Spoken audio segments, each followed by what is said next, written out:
honoring his father, Mark Burden.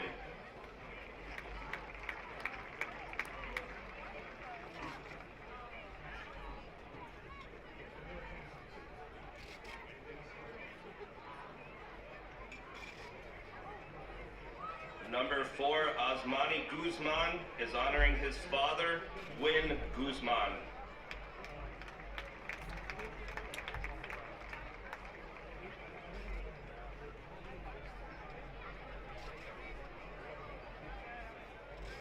Number 8, Parker Cusco is honoring his science teacher, Thomas Rozicki.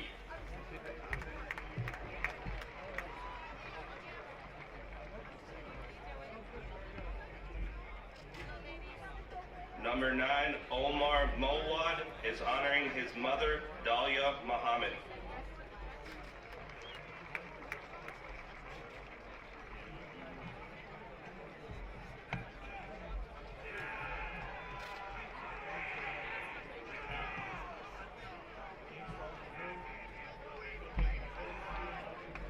Number 10, Preston Mertz is honoring his father, Walter Mertz.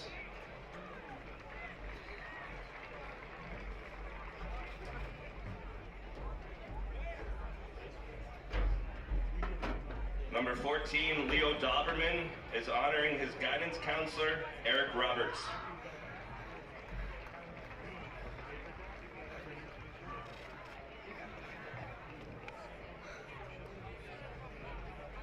Number 27, Sohan Patek is honoring his coach, Josh Dieter.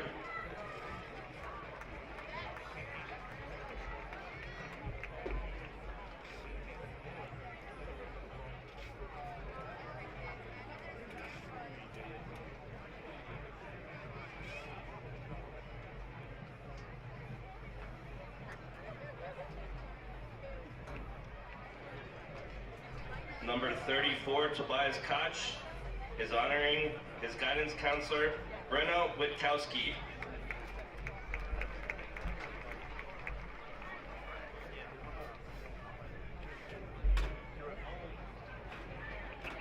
Number 59, Jacob Whitaker is honoring his mother, Jennifer Whitaker.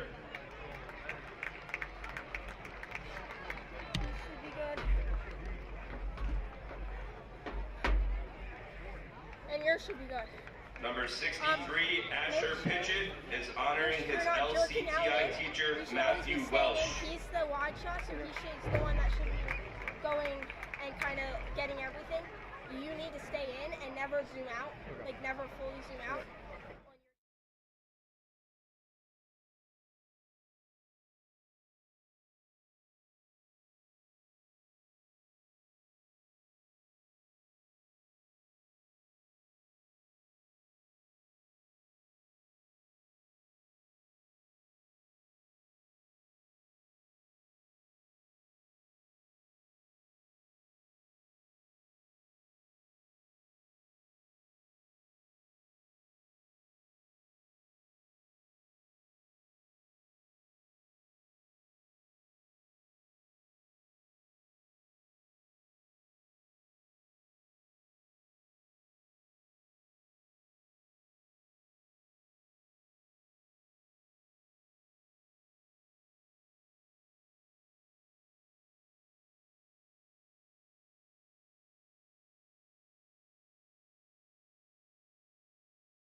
75th anniversary of their football program or something. Parkland might be supposed to be.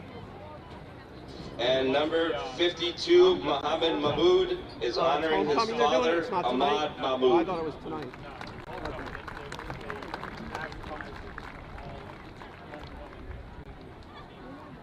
Oh, I heard that, but I thought this whole thing was about the 75th.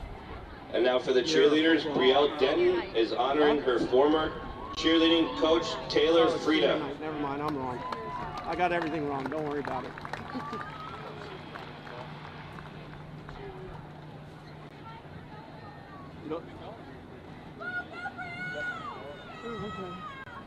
Angie Galucci is honoring her former SPYA cheerleading coach, Lynn Banzoff.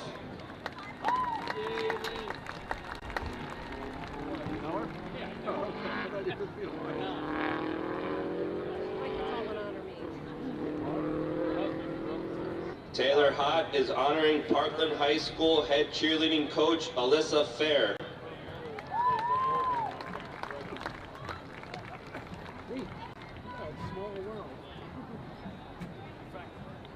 From growing up in Tony, I guess.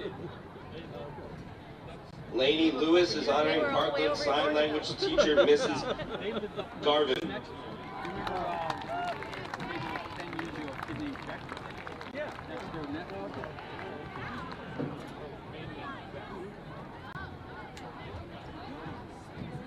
Tatum Reed is honoring her former SPYA cheerleading coach, Chrissy Godusky.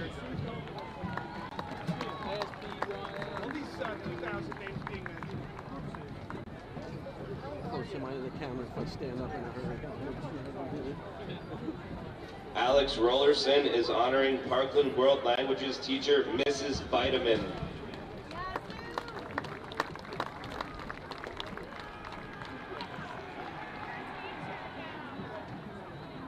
And Ava Vitale is honoring her former cheerleading coach, Colleen Zeke.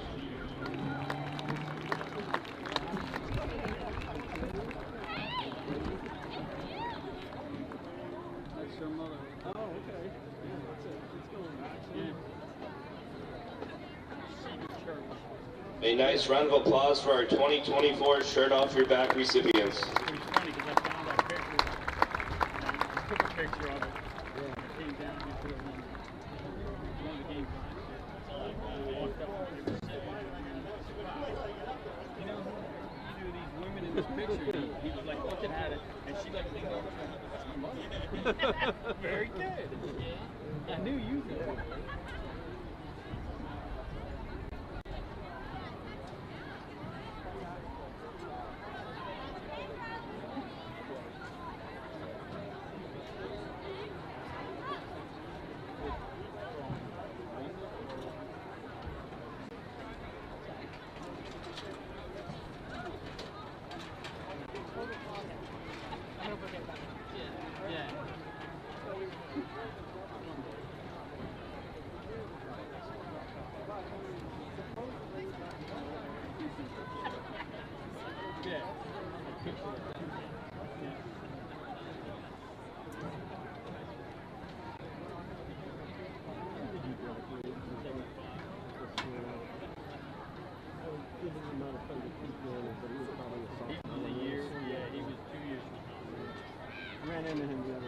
In the elevator. Yep. Yeah, I saw him a couple days. He works in the law office over there.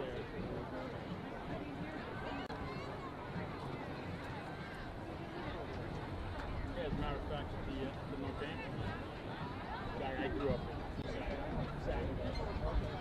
he played with Dave Baxter. Yeah, I knew a lot of the Parkland kids back then, you know. I keep with the DJ King until he was in sixth grade. Yeah. In seventh grade, he was in junior high.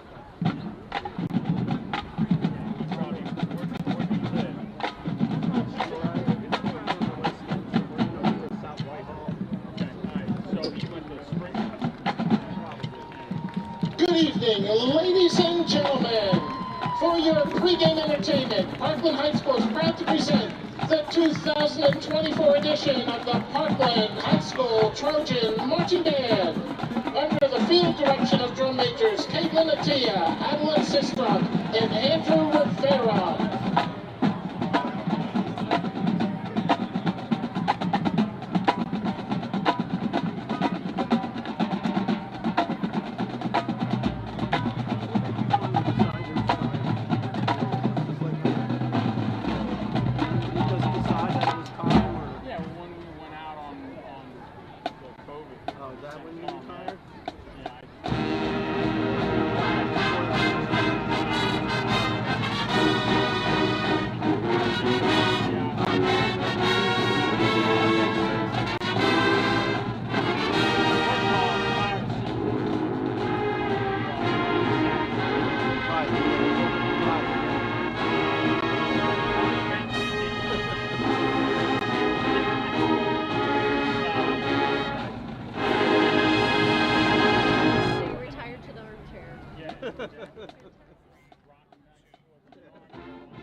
Hello, football fans! Welcome back to Parkland TV and Film. I'm Tegan Trumba. And I'm Abigail Wood. And tonight, we have the matchup that everyone's been marking their calendars for and waiting for. We got the 3-1 Parkland Trojans against the 3-1 Nazareth Blue Eagles. Both teams losing to the Freedom Patriots. Abby, how are you feeling tonight? I'm feeling confident that both teams will pull up a good game tonight. We both know how last season went with them winning and losing against each other, especially in the district finals. So I think Parkland's going to come out with the mindset that they need to beat Nazareth, coming off of that really tough win from district finals. And I think Nazareth, in the back of their mind, knows that they have the ability to lose to Parkland due to their league game last year when they lost to them. Yeah, so this is historically always a very, very competitive matchup. I think that every single time these two teams match up, it's a game that comes down to the wire. Obviously, we saw Nazareth pull out the win a little farther in that game in the district final last year, and obviously, unfortunately, Nazareth won.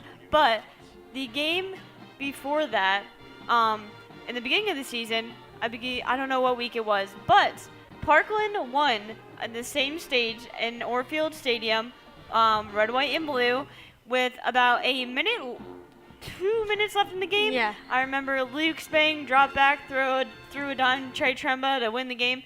Very exciting moment for me after I was almost crying when Trey fumbled. But my point is that these games between Nazareth and Parkland always super competitive, and it comes down to the minute details of coaching and just who wants it more. And I would say when we have these key players coming from Nazareth especially, we have the 4-star quarterback Peyton Falzone coming from Virginia Tech, and we have Newcomb going to Lafayette, and Marquise Wimberly, who previously was a Parkland football player, so you know there's going to be a little rivalry there in the sense, but he's a 3-star athlete. So when you have these really good players coming up of, I would say, a younger team, it's going to be it's probably going to be a dogfight, but it's going to be a really good game and a good matchup. Yeah, so definitely some blood in the water a little bit there with Marquise. That's a very interesting story. For those of you who do not know, Marquise played at Parkland his freshman year on varsity, and then he transferred to Nazareth for his sophomore year and then now. And as you were saying, a lot of talent in this game. Obviously, Nazareth has 3 players who have multiple Division I offers. Payne Valzone committed to Virginia Tech. Parkland doesn't really have that this year. We saw last year, I felt like Parkland and Nazareth kind of evened each other out with that last year because, you know, Nazareth had Sean Kinney, Mason Keener, who are both at Lafayette this year, and Caleb Newsom will be joining them next year. But Nazareth had Trey Trumba, who's at West Point right now. They had Connor Johns, who's at University of Penn. And Luke they had Spang. Luke Spang went to Muhlenberg. Yep. But they also had another D1 commit who was he went to Lehigh. Nolan Cohen went to Lehigh. He's playing at Lehigh there. It's very cool to see Parkland Nolan and TV Trey play Nolan. each other in the first game of the season of Army versus Lehigh. But my point. These teams even each other out with last year. That obviously they both lost a ton of seniors. I don't know how many seniors Nazareth had, but I know Parkland. They have 28 seniors, and I know we mentioned that last time we had a game here. But that is a lot of seniors to lose. And I think the talent I think Nazareth has a talent. Like, they have the edge in the talent in this game. And I think another thing is that Parkland usually struggles in the pass game, and we saw that the first game a little bit when we saw that, 60-yard touchdown throw. I mentioned that. Parkland historically struggles with that, and Nazareth has a 4-star quarterback who loves to sling the ball. He has an arm. Like, you've seen it. He posts about it. That's what he's known for, so Parkland should be going into the game looking to defend that. Another thing is Parkland should have this mindset that they lost in the district finals, so they need to reclaim. But also, Nazareth cannot get cocky and cannot think because they have all this talent and underestimate Parkland tonight. I think Parkland definitely has a lot to show, and through these past games, they're coming off of a win. Nazareth is coming off of a loss, so I think all these things could really affect tonight's game, but it will just come down to the wire like it usually does. So it'll be definitely interesting to see where these teams are at this early in the season, because usually they play each other, I would say, kind of later in the season. Yeah. So I think it's definitely nice to see where these teams will match up tonight. Yeah, I'm sorry for all the Trojan fans watching if I seem like I'm siding with Nazareth a little bit. I'm not. There definitely is things going in Parkland's way, too. I think Parkland has the edge in terms of offensive line and defensive line. I know Nazareth basically lost their whole defensive line last year. That is one thing I know. They lost their whole line. And Parkland, we saw that first game. Parkland's run defense is very, very good. That's something that Parkland is always stellar at, too. It never fails to impress me watching them how quickly they get to the ball and just snap on that quarterback or running back running right away. And that's why I think Nazareth's going to come out slinging it. I don't think there's going to be a lot of running. I think Nazareth's going to come out slinging the ball. Parkland's got to be prepared for that. They got to be ready for a tough battle. Both teams have to be ready for a tough battle. And I think they're ready for it. I think they've been preparing for this game ever since they lost the district finals. I think right from that moment, they decided they're going to come out and win this game. So I really hope, sorry for any Nazareth fans watching, but I really do hope Parkland comes out with a bang and does, last time we commentated, like you said, that over the head arm that cost them that one touchdown. I really hope that we focus on that side of defense, because we have such a lockdown defense in the other way. Yeah. So, and also another thing that I do believe is obviously both of these teams are battling each other right now, but another battle that they're going for that's not on the field tonight is they're battling to beat Freedom really right now in the playoffs, because both of these teams were beat by the Freedom Patriots. The Freedom Patriots are looking incredible this season.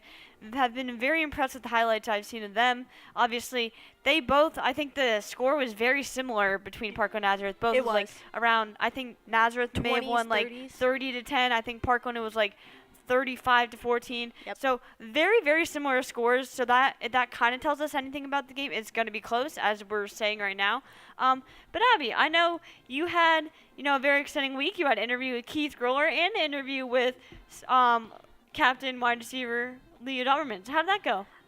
The Keith interview was fantastic. So every year, if you don't know, you should go check it out on our YouTube. We do a preview show with Keith Groller on the morning call. He comes in and we talk about the games for this weekend, and we really do a preview of it. Keith did say that Parkland was going to win tonight. So that just shows you how much faith and hope that we have in our team.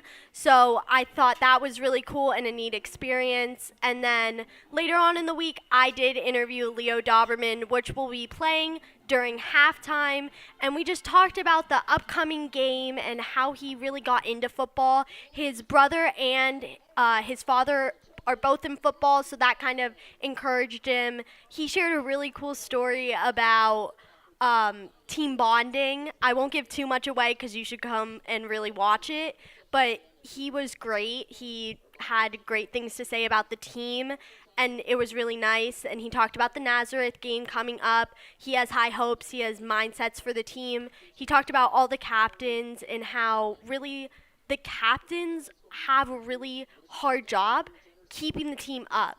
And he did talk about the chirping with the other team and how it will affect their game, but he said that shouldn't affect it too much. Yeah. So definitely two amazing opportunities. I know it's always very cool to get into the mindset of the players and kind of, learning about the team. That's what all interviews, I think, try to do, is learning about the player as a human, not just as a player, learning about them off the field, learning about, in the locker room about the team. And also, I love Keith Grower. He gave a lot of love to my brother when he was playing on the football field. I was able to do that last year. This year I was not able to because I wasn't at school that day. But I was supposed to. I watched you guys did an amazing job. Allie was the villain that day. She said Nazareth, so we'll see who was right, Abby and Keith or Allie Fredrich. I'm sticking with Parkland. Yeah. But that is all we're going to say for now, and we will throw it to St. Luke's.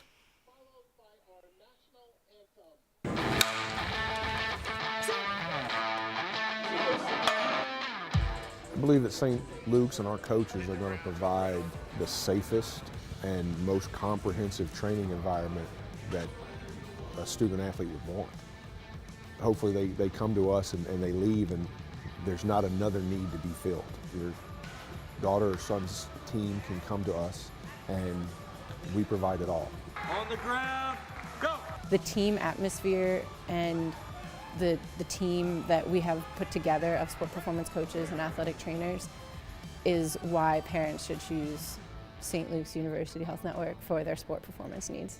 There's not another orthopedic group, sports medicine group, healthcare system in the country that has high-level, degree certified, years of experience. Bench, hip thrust, or floor, we know what block A is, and then we get another group of 7. Certified athletic trainers and the performance coaches are assigned to schools and they are there and they are getting the teams and doing team training around sports schedules and the student activity schedules. That's primarily where it's done. We also provide training here, like at this facility. We provide a comprehensive training program that is the most up-to-date training advancements. It's the safest it can be. We got our A-walks, remember, good. Not about gimmicks.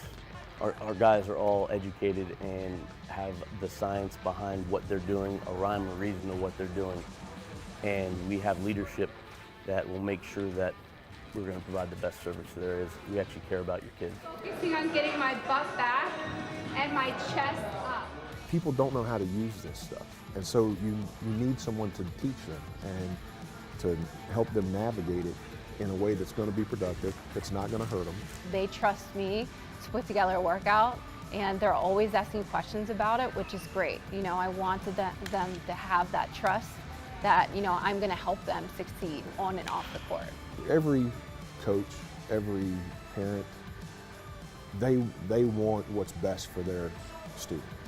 Okay? They want what's going to help them be the best version of themselves. And so that's what we can provide. I don't think there's anything in this area that can rival it.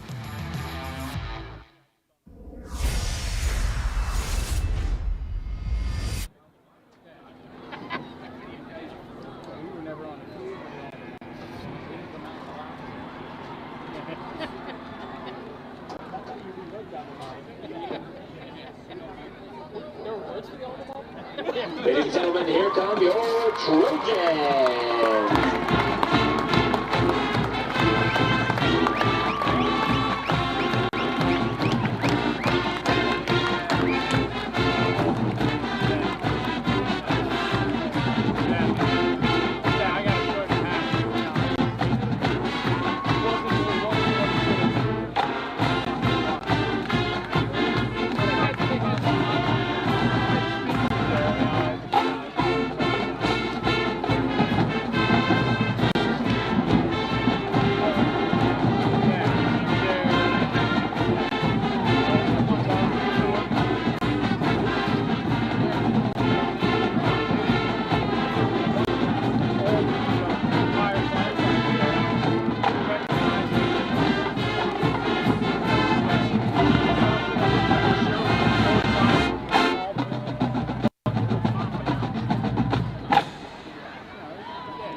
ladies and gentlemen. Tonight's game is being covered by PAFootballNews.com. For a recap of tonight's game, go to PAFootballNews.com. PA Football News is your one-stop shop for everything high school football in Pennsylvania.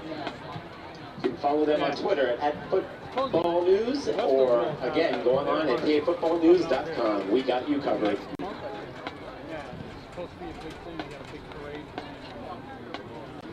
Ladies and gentlemen, as a special treat this evening, we welcome back Parkland cheerleading alumni from the class of 1976 to the class of 2024. They are on the track tonight cheering with our current cheerleaders.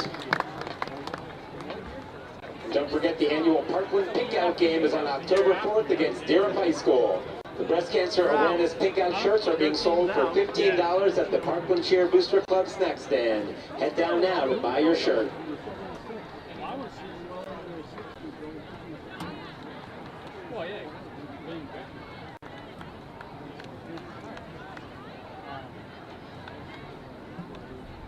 Don't forget to head over to the football concession stand during the game to satisfy your hunger and thirst. They will be serving burgers, Chick-fil-A sandwiches and nuggets, hot dogs, Philadelphia pretzel rivets, nachos with cheese, walking tacos, candy, and an assortment of beverages from A-Treat and Coke. Cash and Venmo accepted. Do you go to them?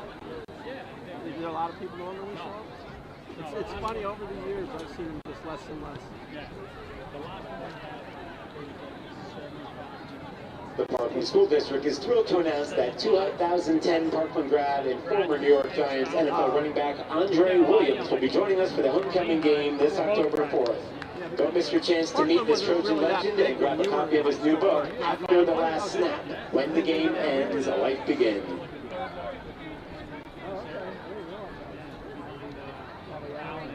Calling all former homecoming kings and queens, time to dust off those crowns and sashes for a grand reunion as we come together to celebrate Parkland's 75 years. You're invited to march on our annual homecoming parade during halftime at the football game on Friday, October 4th. Some of them do, I know a couple of them. Yeah.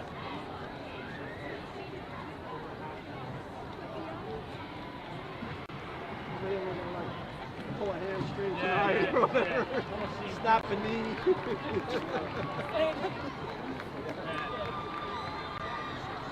Your captains for the Trojans, number 8, Parker Cusco.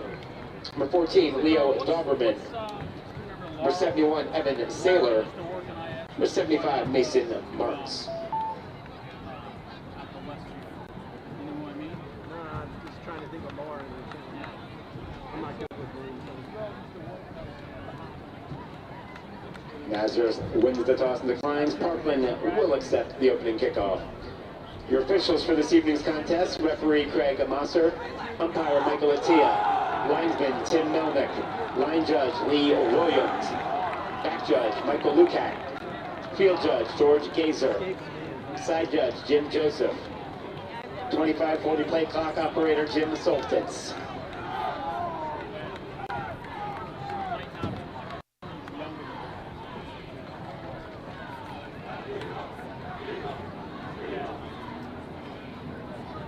All right, so we have had the coin toss now, folks, and we will set up for kickoff here to kick off this rivalry game.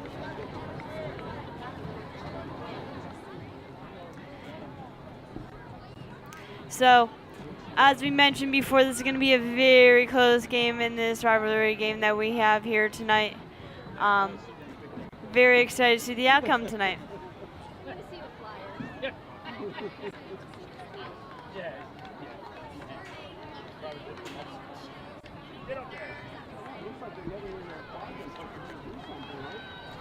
Hi, I'm very excited for the players. I'm feeling the nerves, I'm feeling the chills right now. I'm sure the players feel the exact same way coming into this matchup. And I'm just nervous and excited. So, Parkland will start with the ball. Sorry, I was a little confused starting the ball. We had some technical difficulties back here, so was focused on that. But Parkland will start the ball. Now, Parkland, I feel like this is a very important possession for them. They want to get the momentum right off the bat on their first drive, whether that is returning. this kickoff for a long return or scoring a touchdown on their first drive. But they want to get the momentum in this game right off the bat. And we're off. So Nas Adams will be the returner. And just like I said, he will get a good return. And that's what Parkland needs to get that momentum to win this game. I will say, Nas is very short, but when he gets to it, he's an extremely fast player. He's only a junior, so he has one more year to see what is left to come, and look at him already. He's definitely got that speed. He does. He's definitely got that speed. Another thing is, again, we'll see the play of Asmani Guzman. He's been doing an excellent job. You know, the season started off with a three-way quarterback competition, but Guzman's doing an excellent job of getting those wins for the Trojans. So we'll see how he does tonight. He'll motion TJ Lawrence out, and it'll be just he'll be empty set, and it'll be incomplete attendant for TJ Lawrence. I'm sure that doesn't feel great for the Trojans having their first pass be an incomplete, but I'm sure that they will get back on track. Yeah, definitely not how they wanted to start off there on the first play. Another thing, it is start off your back night, so all these seniors are trying to represent who they, you know, they're people who motivated them to play hard and get into this game. It's a nice tradition Parkland has, and I'm glad we're still doing it. So the handoff will go to TJ Lawrence for a good couple of yards there, but not enough to get the first down. Parkland will definitely be looking at TJ and Leo Doberman to really be having these breaks in the offense. Yeah, they're looking for those big plays from those two big playmakers. You know, that's what you're expecting from your leader. That's what you're expecting from your captains. And TJ is kind of being forced to step in that role as a sophomore. So deep pass from Guzman is incomplete.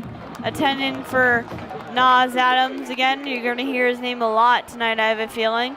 You know, it did look like there was a little bit of pushing going on there. And, like, maybe Parkland fans could disagree that the ref kind of didn't see that, but...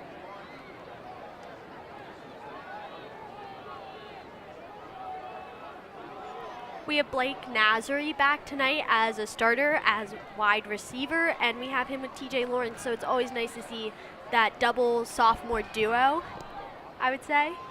Yeah, so two back set here. Punt.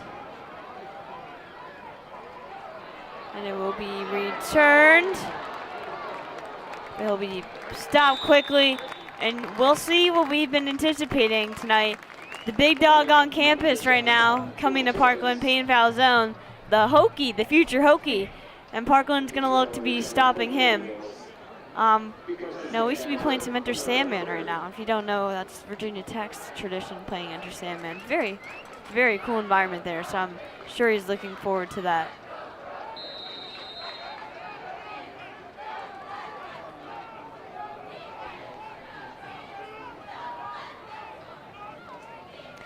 Sorry, we're having some technical difficulties, so we actually cannot do the game right now.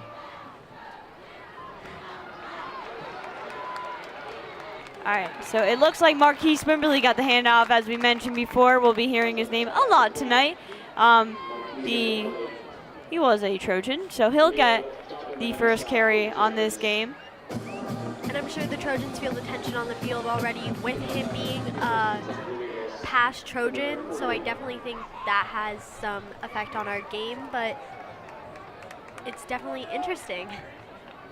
I mean, it definitely adds to the tension of an already tense game in this rivalry. So, Payne Foul Zone will fake the handoff. He's going to roll out and get a little pass there off to number 0.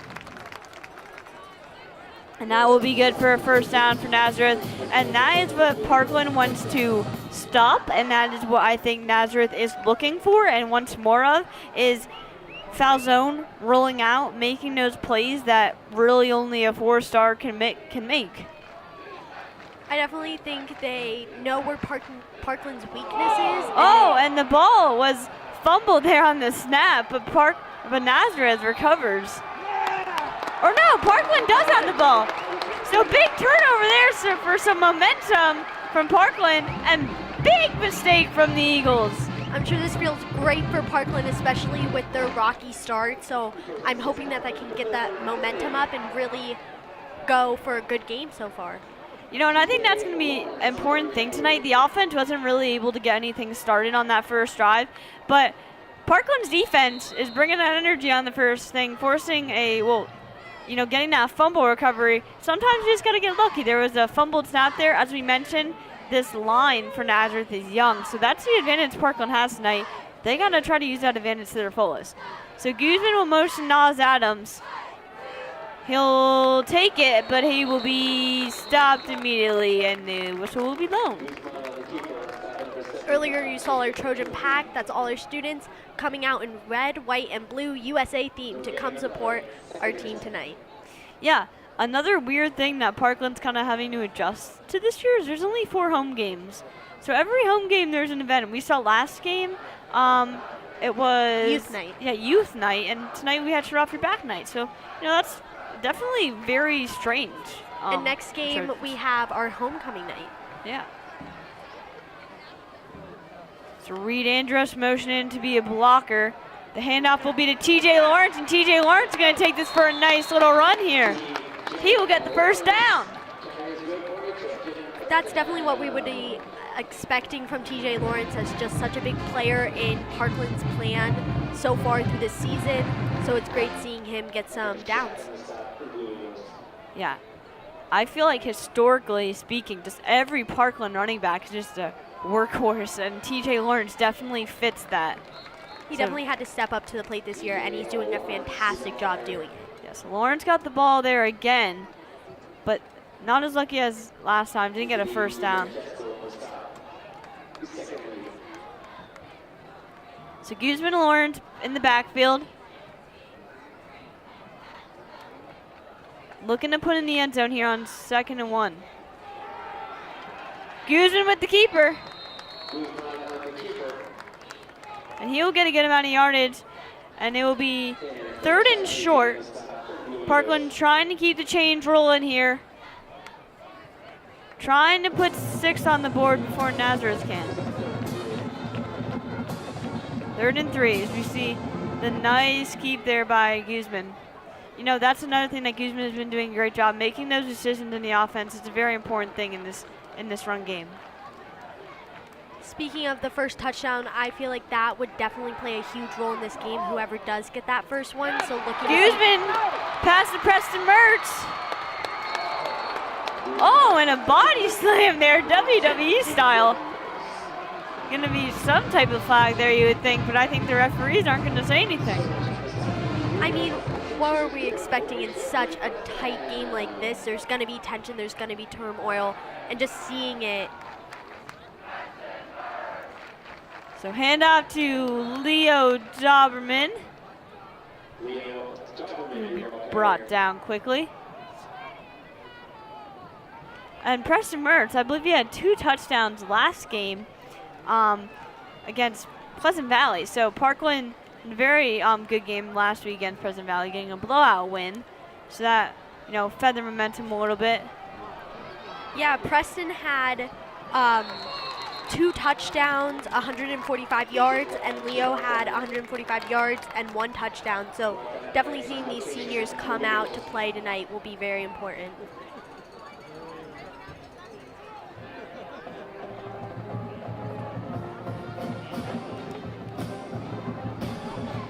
All right, so Parkland facing a 3rd and 8 here on their 2nd drive of this game.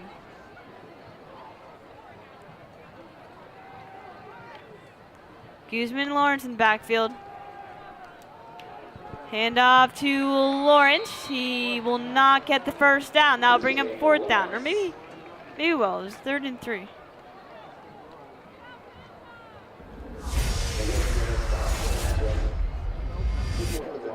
So it's 4th and 1 here for the Trojans.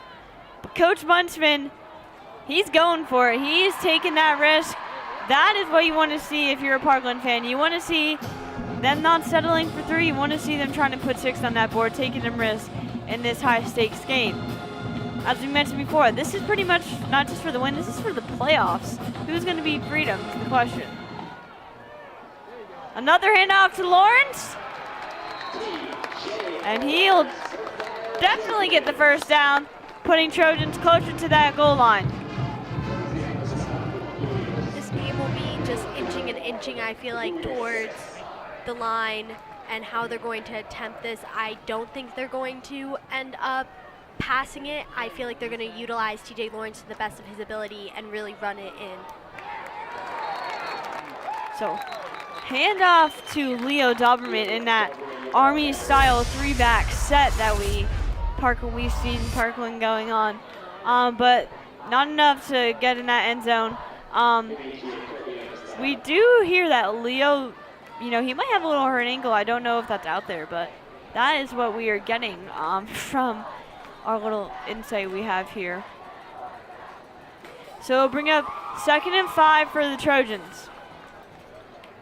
Need to get in the end zone here. Hand off to TJ Lawrence. And he's going to put 6 on the board for the Trojans. Touchdown, Parkland. Woohoo! That's definitely a great feeling for Parkland coming off of a win, and now they're bringing that win energy into the game tonight.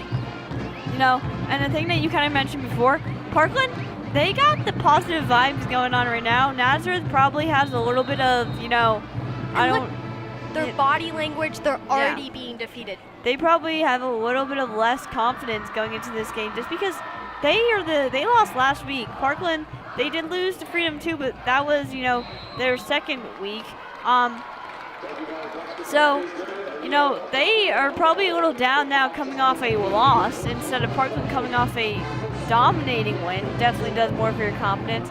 And confidence is a big thing just as an athlete in your mental state. You can lose the game before you even step on the field just by not being confident in yourself and in your play. And that's what I believe we're kind of seeing tonight. Parkland going on the board for us. We got 7-0 with almost 5 minutes left to play in the first quarter. Nazareth, I think, had 3 offensive plays. So not really any opportunities for the Nazareth offense. Speaking of confidence, there can be a lack of confidence, but I also feel like there could be an overconfidence in a sense, knowing that we don't maybe have the key players like we did last year, and Nazareth has those players. I definitely feel like Nazareth could be maybe a little overconfident that they might get this win against Parkland, and Parkland just showed them, don't underestimate us. We are a force to be reckoned with. I think as an athlete, there is a healthy balance of never getting too high and never getting too low. And that's what everybody tries to balance. And that mental game is definitely hard to fight as a player. So Doug Bell will kick it off after the Trojans put on a touchdown on the board. And the return for Nazareth, and a great wrap-up tackle there for almost a little yards.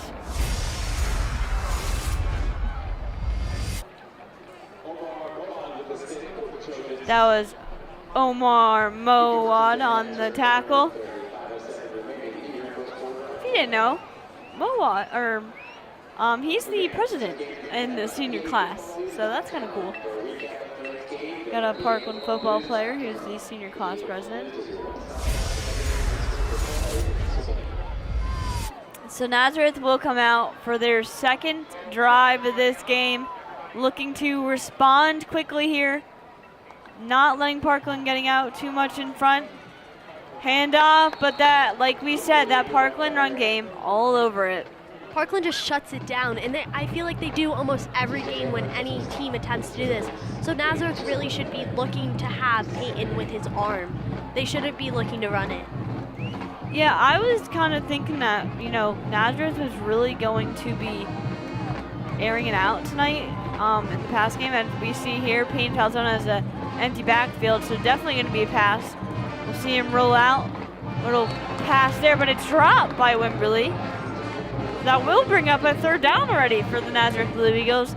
Parkland trying to force a 3 and out here on Nazareth's second drive. They haven't even, I think they've gotten 1 first down so far. Wimberly got stopped in the first, and now now he's fumbling, it seems like the heat might be really getting to him. Yeah, definitely probably a very challenging environment for him to play in. You know, coming back to Parkland. So Wimberly in the backfield with Falzone. Falzone's trying to make something happen here. He is a playmaker. Falzone. They're looking to use his arm. Fires, and it is, I believe it's complete for a first down, but that was a great hit by whatever Parkland player that was. And the catch was thrown to Luke DePietro, who got rocked by Parkland. Yeah, so that is just the difference I think that we see with Falzone. He's very patient making his reads, and he always makes the right decision. He got the first down there. Didn't succumb to the pressure. Not doing that either right now. He's gonna avoid some tackles and get some yardage there on where he really had no options. With Falzone, I feel like you never really know what he's going to do, and I feel like that's what makes him such a key player, is he has so many tricks in his book. He can throw it, and he can dodge, he can really do a lot of things, so it's going to definitely keep Parkland's defense on their toes, but it seems like Parkland's doing a great job adjusting to it. Yeah, you really got to be careful. He has a rocket of arm, but he can, you know, run too. Seems like he was trying to do a pass to Marquise, and it just was incomplete again. Slipped out of his hand. So like I'm saying, he's very mobile. He's not afraid to roll out. You know, that's what we see these very high-level quarterbacks do. We see them roll out and make plays on their own, not just sitting in the pocket. And when you're a mobile quarterback, you have an advantage because you're very hard to stop when you're mobile. You allow your receivers and your offense to make plays off of what you are doing, and not just the initial play that you're doing. You will allow yourself so many more options. So looking to Falzone with some pressure will be complete to Wimberly, and Wimberly will get some yardage here. He's looking to go to the end zone, and he might get in the end zone. Touchdown, Nazareth. That will definitely be a hard hit for Parkland right now. Having, especially I would say Marquise with that touchdown is definitely not the best feeling that the Trojans need, but I definitely see a comeback. Yeah, so that's what I'm talking about. We saw Parkland put all the pressure there on Falzone. He wasn't scared to just sit back in that pocket. That's what we see. Like I'm going to say it again. That's what we see these high-level quarterbacks do. They're also not scared to be patient. He's very patient. I'm really seeing that tonight, how patient he is making his reads, seeing what he has. And the kick is no good, so Parkland will still maintain that lead 7-6 here, even though they did put a touchdown on the board.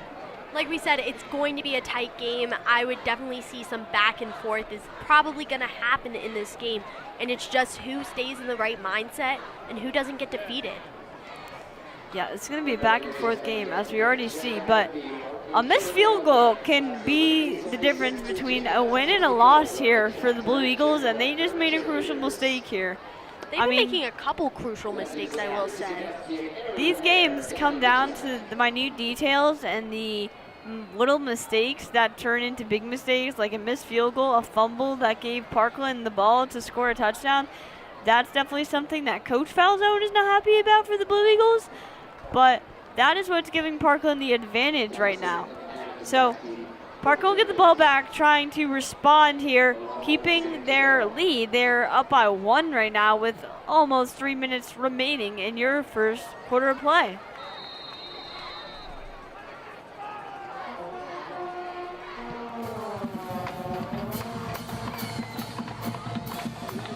So Adams will be the return man here. I'm sorry, that was...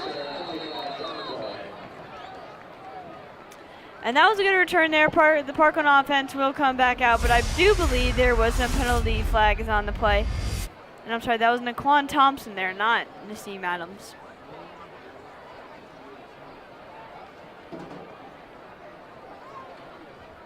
But although very good return there, that'll give Parkland some great yardage, but we'll see where the penalty flag is on. It doesn't seem like they're pushing Parkland back so far. There seems to be a little confusion on the field, so.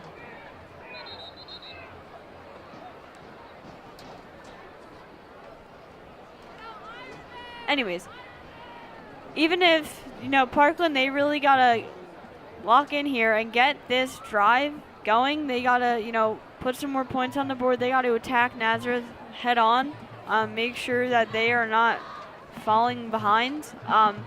You want to keep on putting points on the board. You don't want to be the one who's making mistakes and all of a sudden you're down 14 points, down 2 touchdowns.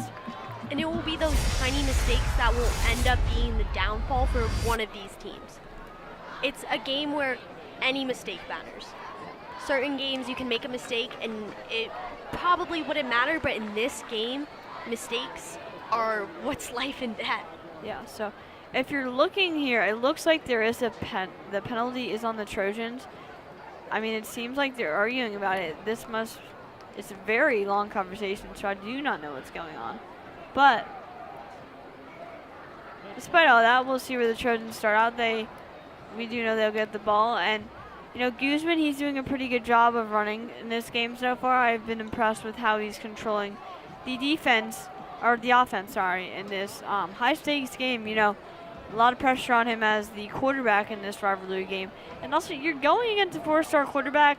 That's got to get in his head a little bit, as he was, probably definitely overshadowed by a big player this game. So there was a holding call on the Trojans. So the kick will be redone, and Nazareth will move the ball up on the return, or redo the return.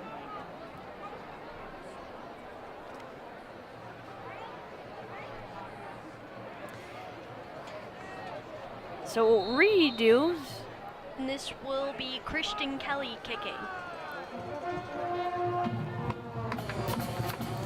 So this time it will be Nas Adams, I'm correct, this time on the return.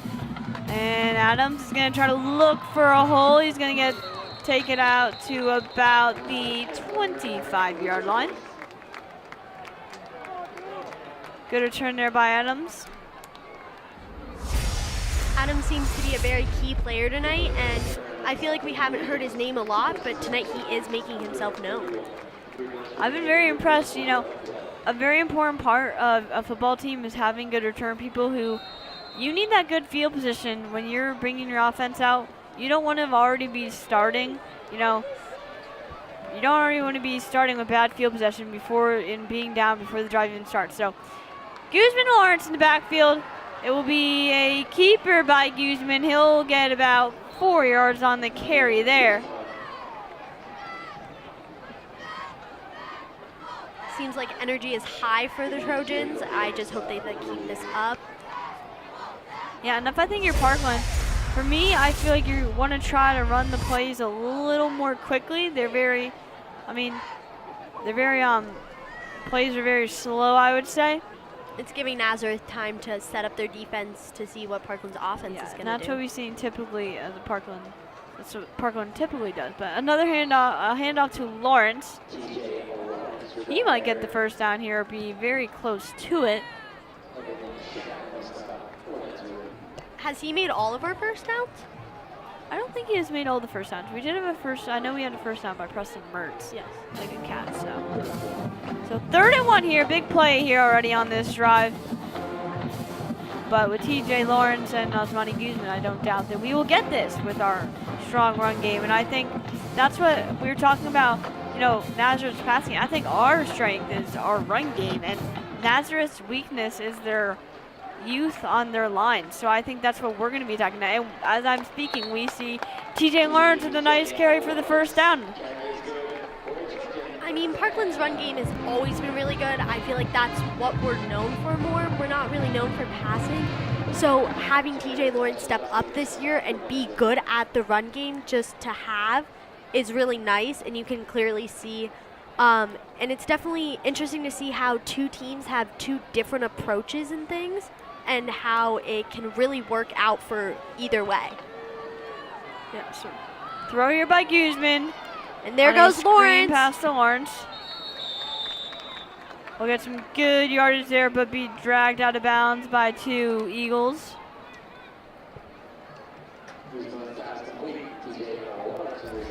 Another thing that I've noticed about this Parkland offense is you see how much motion there is at the line.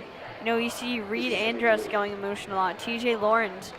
We see Nas Adams, Leo Doberman. There's a lot of motion. They're trying to confuse the defense a lot because they're a very run-dependent team, especially this year. So they're trying to confuse the defense as much as they can. So hand off to Lawrence again. He will get the first down on second down. So almost 1 minute remaining in this game. Got a first down for the Trojans. Lawrence is going to get a little break here. Thompson will come in. We got Naquan Thompson in the backfield with Guzman.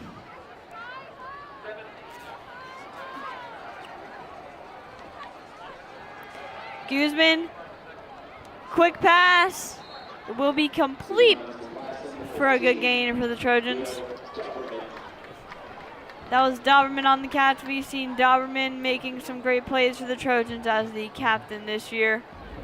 He's one of 5 captains, he said in his interview, and he does a really good job of explaining how each captain is really motivating and has stepped up to their role as captains, and they've just been gelling together, creating this new team. And he really explains how all 5 of the captains do such a great job at being captains.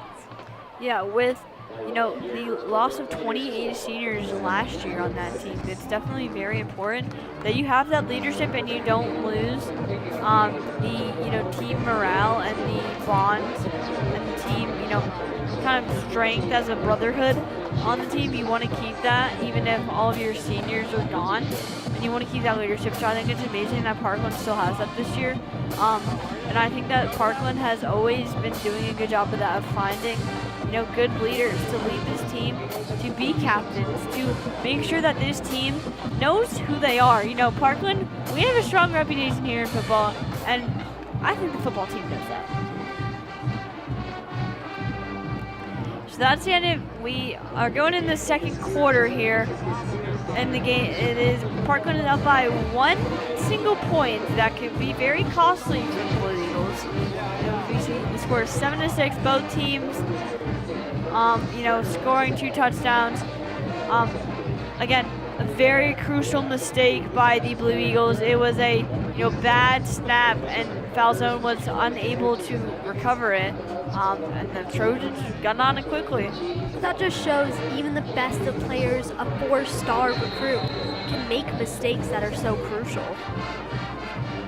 So Guzman in the backfield with Naquan Thompson. Guzman will motion Nas Adams. And we got the fake handoff. Fake jet sweep, but Nazareth is on that. But Guzman's going to fight for some extra yards. Good fight there by the senior. That's what we're looking for. We need that fight in Parkland, and I think Parkland tonight is bringing that fight. In games like this, every inch, every yard, every first down, every mistake matters. So great to see Guzman fighting for that first down there. It's great seeing him stepping up too. I know, like you said, there was 3 people, but he's doing a great job leading this offense, especially tonight. So Thompson will stay in. They'll motion Reed Andrus to be the blocker. And motion Adams. Fake pass. Guzman's going to take a shot downfield, and it will be incomplete. Nazareth was draped all over that pass. It was a good look, though, and I feel like Parkland should be looking to do some more of those plays just to spice it up a bit in what they do. I believe that was intended for Leo Doberman, but just slipped through his hands. That was a great coverage there by the Eagles, and that's another thing that the Nazareth Blue Eagles are very strong. They have a very good pass defense. I've always been impressed with how they can cover the passes, and very good cornerbacks. So Nazareth loading the box here, anticipating the run. Motion Andrus. Hand off to Lawrence, and Lawrence will get a good amount of yards. Watching this, I'm kind of getting a little bit of deja vu how they're loading up the box, because that is what they did in the district championship. They just basically aimed at Trey Tremba and said, okay, try to run it. We're going to put every single guy on you, Trey. And it became very difficult for them. And then, they were forced to pass. And unfortunately, Parkland did not come on top of that game. So, hopefully Parkland is able to circum that tonight if that's Nazareth's plan.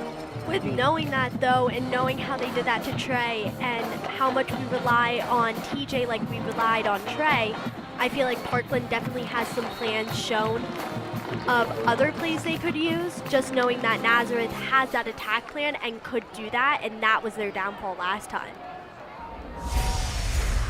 So on 3rd and 6, or it will be 3rd and 3, Lawrence is unable to get the first down on 2nd down. But I think they'll go right back to him. Marcel Burden is there as the tight end blocker. Guzman. Quick pass to Nas Adams. That'll be another fumble. So good coverage again there by the Eagles. That slipped right through Adams' hands. Well, we see, Parkland, you can't be predictable. They went to the same spot in that pass play. This, basically a couple of plays separated that, but you don't want to become too predictable and do the same thing. You want to try to not make it easy for the Eagles to know what you're going to do. And that's on Nazareth, number 3, sophomore Lance Zurcher, who's all over that, and he was all over the first one too. So knowing that, maybe they shouldn't have went with that play, like you said, repeating it. Yeah, so pardon me, but that actually was a turnover of downs for the Trojans. So big mistake there. And now bring out the Nazareth offense and Payne Falzone again. So Falzone, he's going to fire, and it will be complete for a Eagles first down. Just seeing that arm, I think that was his first pass that was really, truly, that shows his capability, and I'm sure that's not great for the Trojans. Yeah, that pass was a bullet there. Receiver's hands are definitely hurting after that one. Hand off here, but again, the Trojan run defense is all over that ball. So, again, Nazareth, I keep on wondering why. I mean, you got to drag them in a little bit, make them think you're going to run, but go to the pass more, spread it out. I mean, it's working every single time. Falzone he's making these plays easily, in my opinion.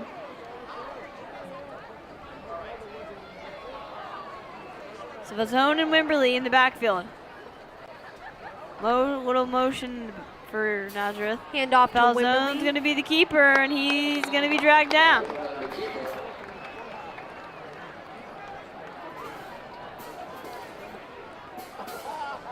Great play there by the Trojan pass run defense.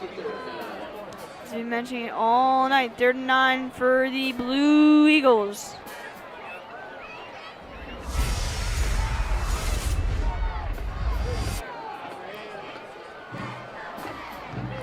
All right, so 3rd and 9 for the Blue Eagles. Falzone with all the time in the world. He fires, and it's incomplete. I thought they had that. But great coverage there by Naz Adams. Nas is on fire tonight. Yeah, we're not trying to annoy you by saying his name too much. He's just making all the plays. Hey, he's doing a great job. Yeah. You need those players that are going to be your playmakers who are going to contribute. As we saw there, though, a little too much time there to, just sit back there for Falzone. But it will force the Blue Eagles to punt the ball here. And Falzone's also the punter here for the Blue Eagles. So. I always say Nas is small but mighty. Yes, definitely. So Adams on the recovery looks like he fumbled it a little bit, bobbled it back. So the Trojans will come out with, not great field position, but, at least they didn't, the Blue Eagles not put points on the board. So Parkland still with the lead, 7-6, with 8 minutes remaining until half. Definitely being in a situation like this where the score is just so close, both teams are just probably hoping to be the one to get the next touchdown before the half. Yeah, and so far I've been very impressed. I don't want to jinx it, but I've been very impressed with how the Parkland, defense has been able to kind of maintain foul zone. Obviously, it's very difficult when you're going against, a caliber quarterback as him. But, I'm going to bring it. One time LeBron James said, you can't stop Stephen Curry, you can only contain him. So I think that's kind of what the Trojans are doing. So They're doing pitch a great here job. to Naquan Thompson. No go for a little gain. And especially, like you said, having a quarterback like that, he just has so many plays he does and so many different things. But I feel like the Trojans are really doing a good job adapting to it as a defense, especially when some of the things like passing isn't our strong suit with defending. I feel like we're doing a good job stopping the ball. I mean, and you also know that is what the Parkland coaching staff, they've probably been game planning for foul zone before this season has even started. So they're definitely prepared. They've been hearing his name probably since the beginning of August. So handoff here for Parkland. It will go get them some yards, but it will be 2nd down and 5.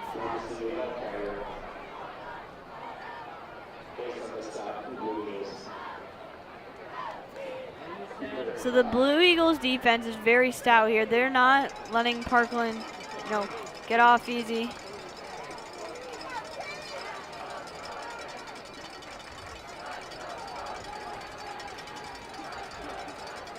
Plays coming in. It will be, Guzman and Lawrence in the backfield.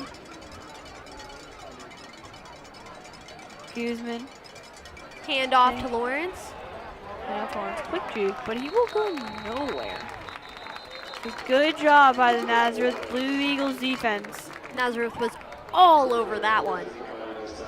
And that will bring up 4th down for the Trojans. And it looks like the Blue Eagles, the Trojans offense is going to stay on the field, but they'll punt the ball away. So not a very productive drive there for the Trojans, as they'll be forced to punt in their own 20-yard line. So if you're Parkland, that is not what you wanted there. You wanted to be able to, get a little edge on the Blue Eagles in points, but they were not able to do that there. And now Nazareth will get good field position on around the 50. So Parkland, this is what you kind of don't want. You don't want to give this offense good field position. They've got playmakers all over the field. So this is definitely not, not a good start here on this drive for the Trojans. There's been a lot of turnovers too, I feel like, this game that both teams do not want in these situations.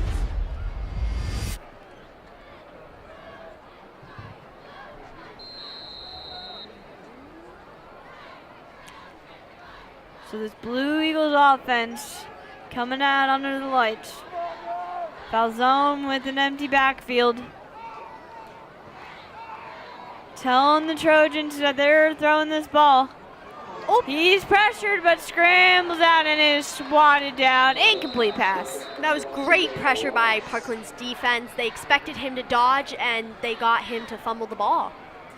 But we just see how easily, foul zone was easy to just juke that Parkland defender. That is what makes him different, but unfortunately it was incomplete. Good job there by the middle linebacker, TJ Lawrence, making that play to swat that ball down. It's great seeing that TJ can both play offense and defense too, especially for the Trojans.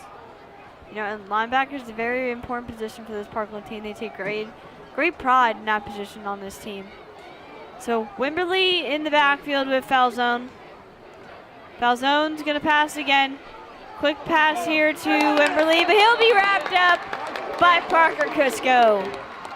That's exactly what the Parkland Trojans needed to shut them down. And they're going to lose some yardage here, I believe. Put them behind the markers on 3rd down. Was lost before there. That was a great play by the senior captain, Cusco. Seeing him get on that ball right away. That's what you want to see as a Parkland fan. You want to see this defense reacting that way. Foul zone, drops back, looking, scrambling, He's going to throw it deep, and it's intercepted by Cusco. Parker Cusco with 2 big plays in a row. He's going to return this. That is a great play by the Parkland Trojans. I guarantee that they're fired up. That's the mistake that Nazareth cannot make in this game right now, and they just gave up the ball again. So great play there by Parker Cusco, but another thing that Parkland's got to pay attention to is like foul zone. He's got a cannon for an arm, as you see there. He threw that thing about 40 yards, and it looked like he didn't even put any effort into it. But that's also like, as foul zone, you got to know how to control that as a quarterback, and that's something that Virginia Tech's probably looking at a little bit right now at that interception. You know, foul zone was pressured, and he kind of just fired, and it didn't really look like, unless there was miscommunication, it didn't really look like anybody was there. It almost looked like he was intending the pass for Parker Cusco. Yeah. So there is a flag on their return, though, so it will look like Parkland will be backed up and not start with good field position after the interception. But great back-to-back plays there by Cusco. We got the wrap-up tackle and then the interception on the 4-star QB. So Parkland's offense will come back ready to work. You got Guzman and Lawrence in the backfield. I know we talked about not having the key players the same as Nazareth, but I feel like a lot of players like Nas, TJ, and now Parker are really making a name for themselves tonight and doing a great job. So good little run there for Lawrence on the first play of the drive.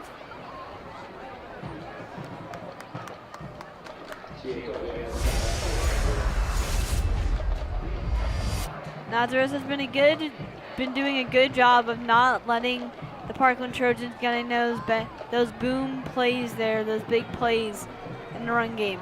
And that was number 17, Logan Smith on the tackle. So fake jet sweep here for Parkland, and Guzman will take it for a little bit of yards, but that was a great hit there in the backfield if you didn't see that. Yeah, that was by number 55, Mitchell Norski on Nazareth. Oh, right to Nas. Got laid out that play. I'm sure that's not a great hit to take, but it's better than but he definitely, ball. Guzman definitely did a good job of faking that there. All right, so Guzman in the backfield, and he may have drawn that D-line offsides. So false start on the Blue Eagles, big mistake there. And that will give them 5 yards. It's these little mistakes that the Nazareth team keeps making that keeps almost doing damage to them. Yeah. They can't be having this. Those mistakes pile up, and that was a good job by Guzman. So Guzman's going to keep the ball there on the jet sweep. He will get little yards there. But like I was saying, that's another talent that you guys have as a quarterback, of drawing that D-line offside, and that's another thing of, you know, this offense, this D-line for Nazareth isn't as experienced as Parkland. You know, they have a lot of young kids. I think they lost their full D-line last year and O-line, so Parkland has that advantage I've been continuing to mention tonight. So Guzman drops back, fires, and it was intended for Nas Adams, but good play there by the Nazareth defense. It will be incomplete. So Parkland really hasn't been able to get anything going here in the pass game. Nazareth number 3 has really been a good job defending our pass games a lot. Good play there, not to be pass interference, but waiting till the ball gets to him and then kind of just clamping down on him. They're prepared. Yeah, so Parkland facing a 2nd and 10. And a pass off.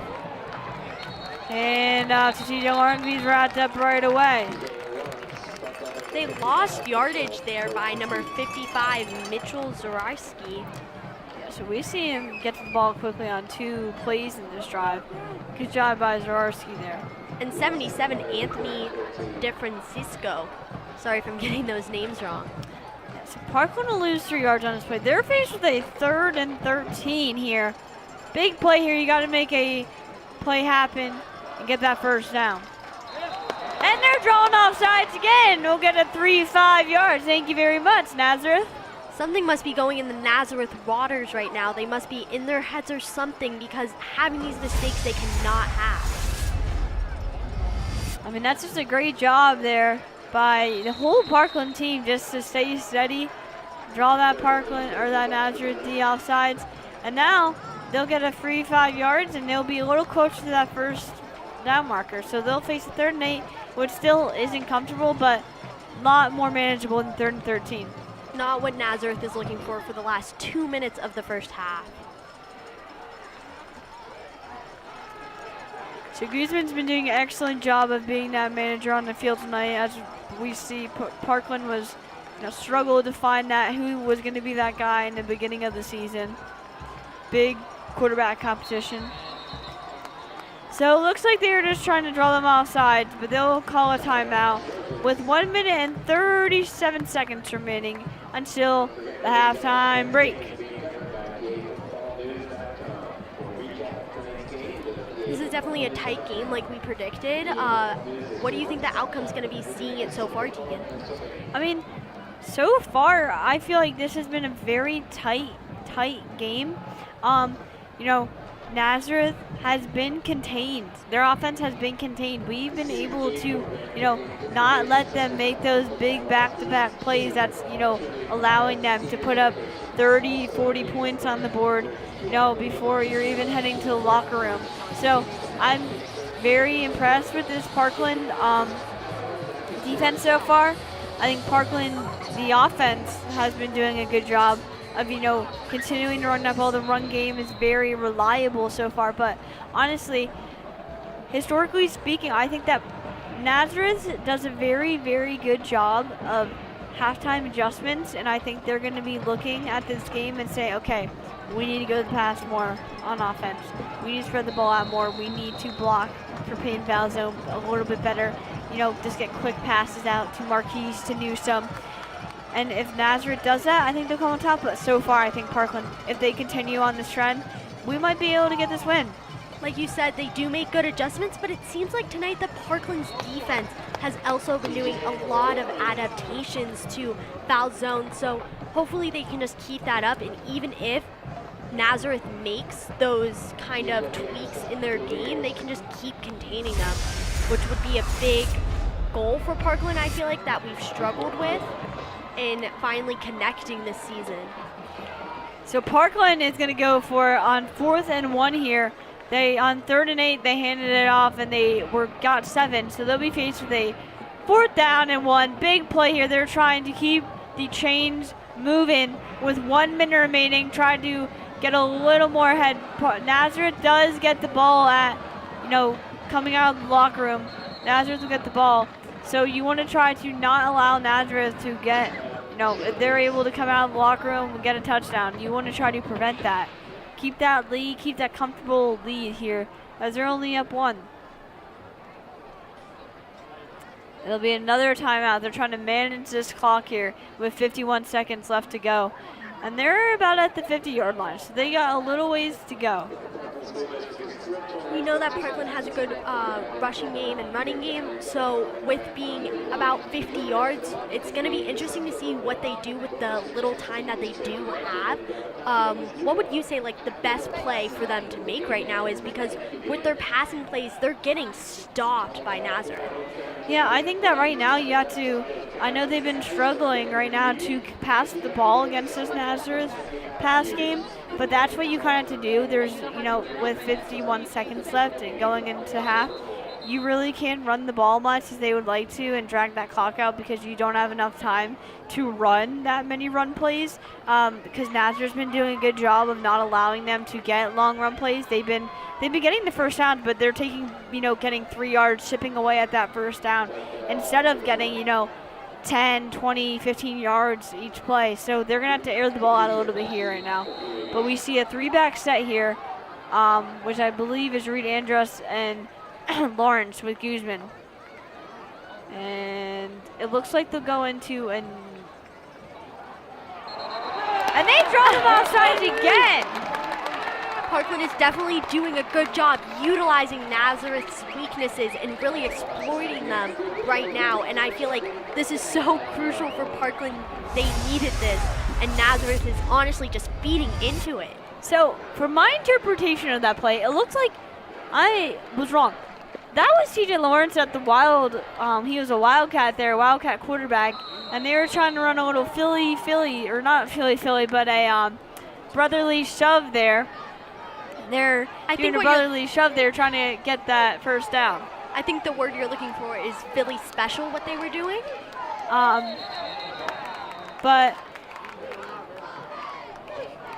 now we'll have Guzman come back on 1st and 10. So that was a great play by them. If you're Nazareth, that's definitely something that Coach Falzone is going to get on them about at halftime in the locker room.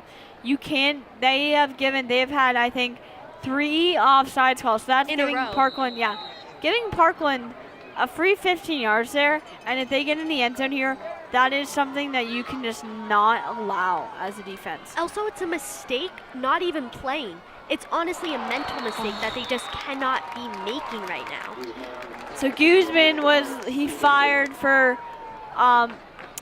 Preston Mertz, but Mertz was not able to haul it in, and it will be incomplete and bring up 2nd and 15. So there must have been a call there on the Trojans after the fact, because they're 2nd and 15, so they were drawn back 5 yards.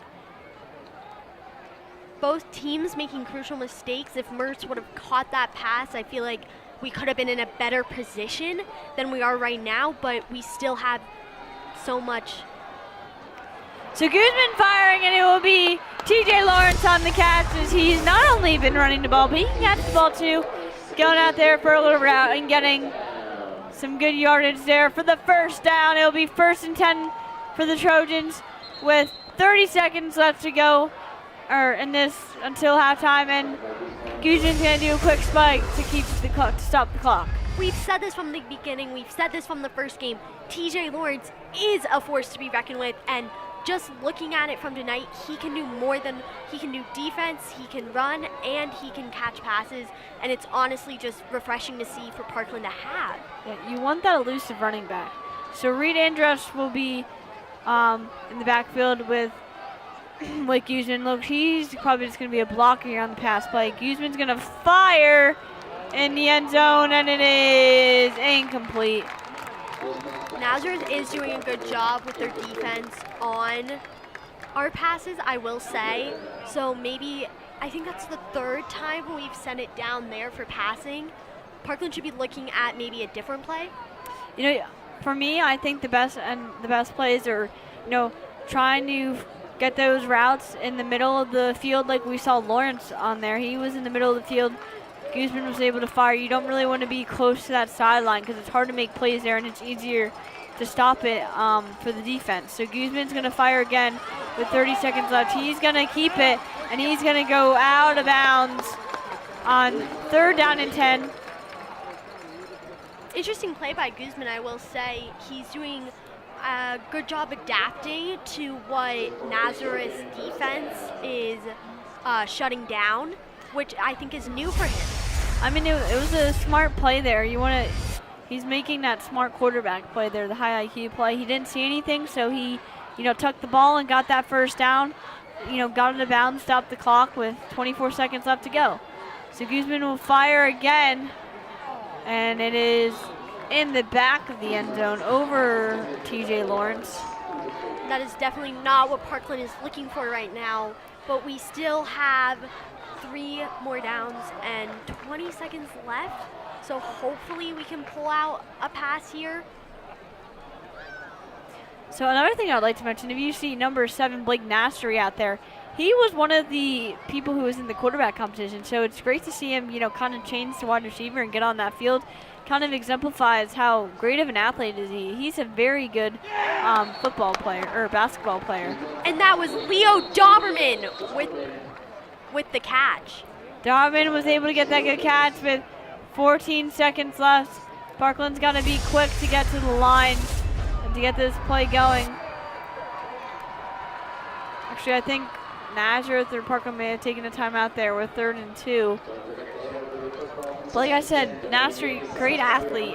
He was on that state team that went to the state championship for Parkland on defense. So it's amazing to see, you never want to just see kids, sit the bench. So it's amazing for him to get on the field, to find his way, to be that, elusive athlete. But let's talk about the game now. So Parkland, they have 14 seconds left, 3rd and 2. They need to get in the end zone here, obviously. They're trying to be ahead by more than a touchdown going into halftime. They got to throw the ball in the end zone. They got to get some good blocks for Guzman. Obviously, it looks like they've been very challenged right now. They're having a difficult time in the pass game.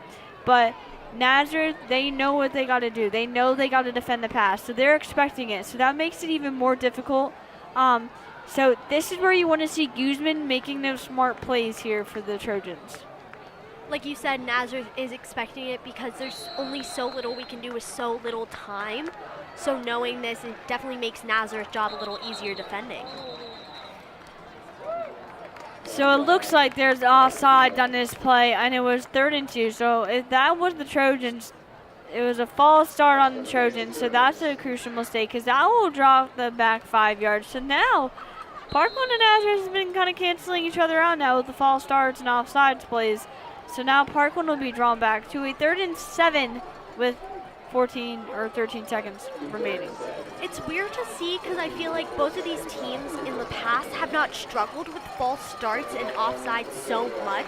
And it's definitely interesting to see in such a high-intense game how things like little mistakes that they don't really make in usual games can come out. Yes, so now Parkland will go for the field goal, and it was Doug Bell on the kick, and he's going to put that through the uprights. And it's good with 7 seconds left to go. Good kick there by Bell to put the Trojans up 10-6. Trojans advance the lead to 4. That was a great play, I would say, by the coaches and the Trojans, knowing that their passing game isn't the best. So having a great kicker, Doug Bell, which we know he's done great in the past. He had 100% accuracy last game in his stats.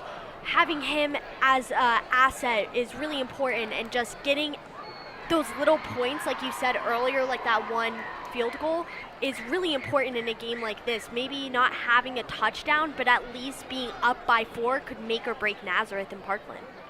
Yeah, I think that was smart of them. They weren't really advancing the ball at all with the pass. They were kind of struggling to, advance the ball and get in the end zone. It was 13 seconds left. It could have gone, south. They could have gone interception or something. So very good, smart play there by the coaching staff.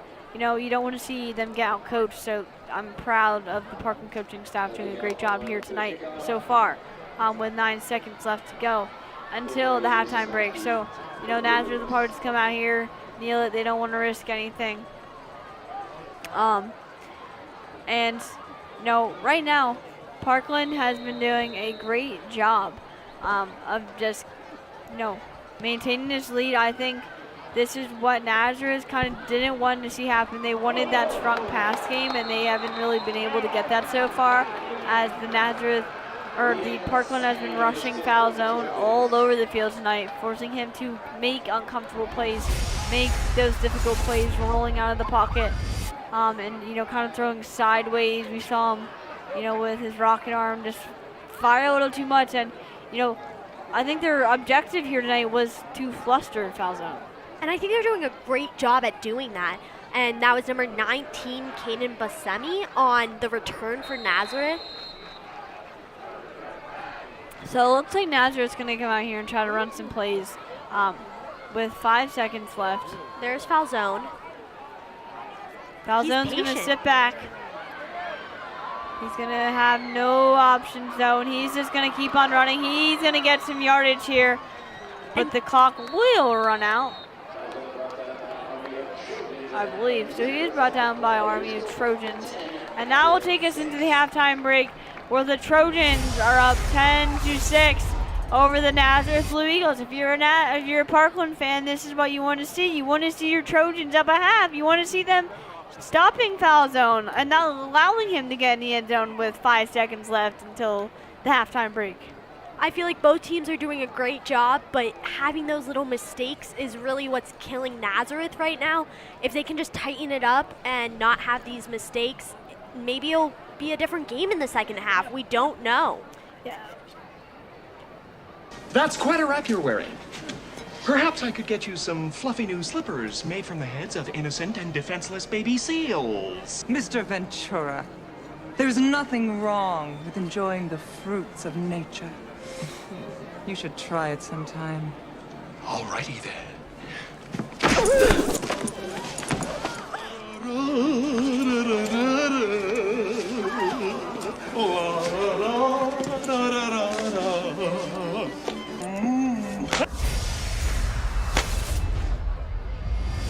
Alright, so hope you enjoyed that little skit there that we had at a little break. It was done by one of our directors here at the studio. Again, make sure to like all of our social media at Parkland TV and Film. Make sure to subscribe. I hope you're enjoying this experience here with us tonight.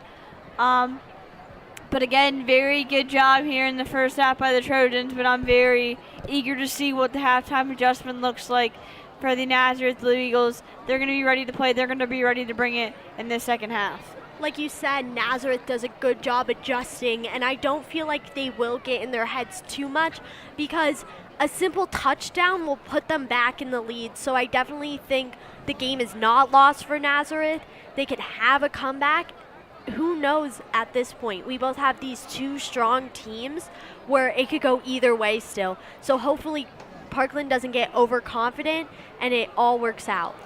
I think if you're the Parkland coaching staff, the first thing that you want to mention as soon as you get in the locker room is that they're playing extremely well and keeping a very talented Nazareth team limited right now. They have only put up one touchdown on the board, and with the talent they have on that offense, that is very impressive. So, great job here by the defense.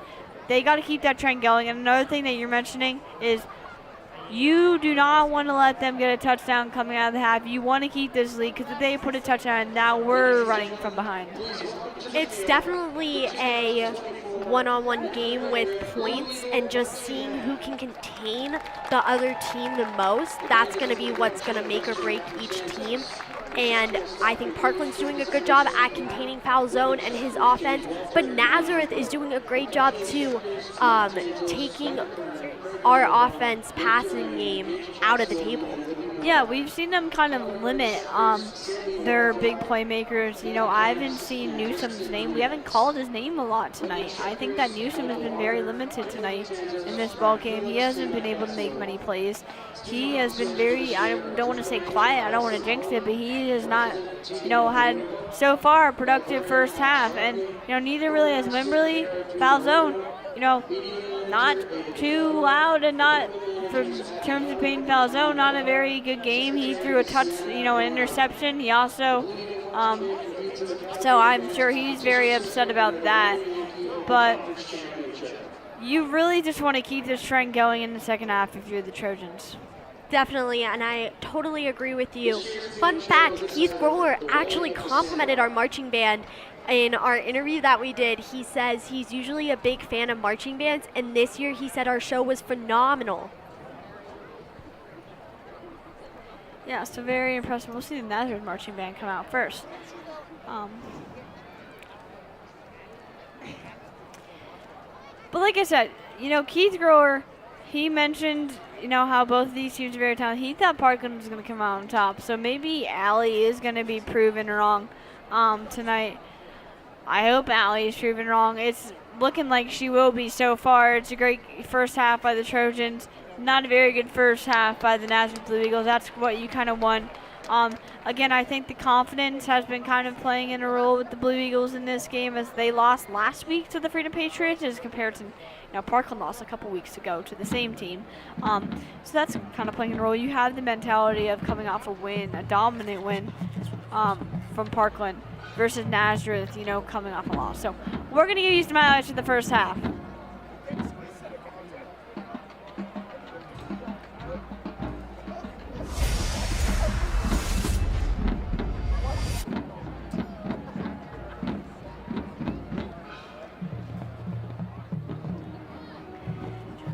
So this is a punt return by the Nazareth Blue Eagles. That was by number 16, Chase Kilarowski. Yeah, so we saw the Trojans were all over that right away. Great play there, limiting them to not a lot of yardage, keeping it very, not allowing Nazareth to get those big plays to put points on the board, to get the momentum.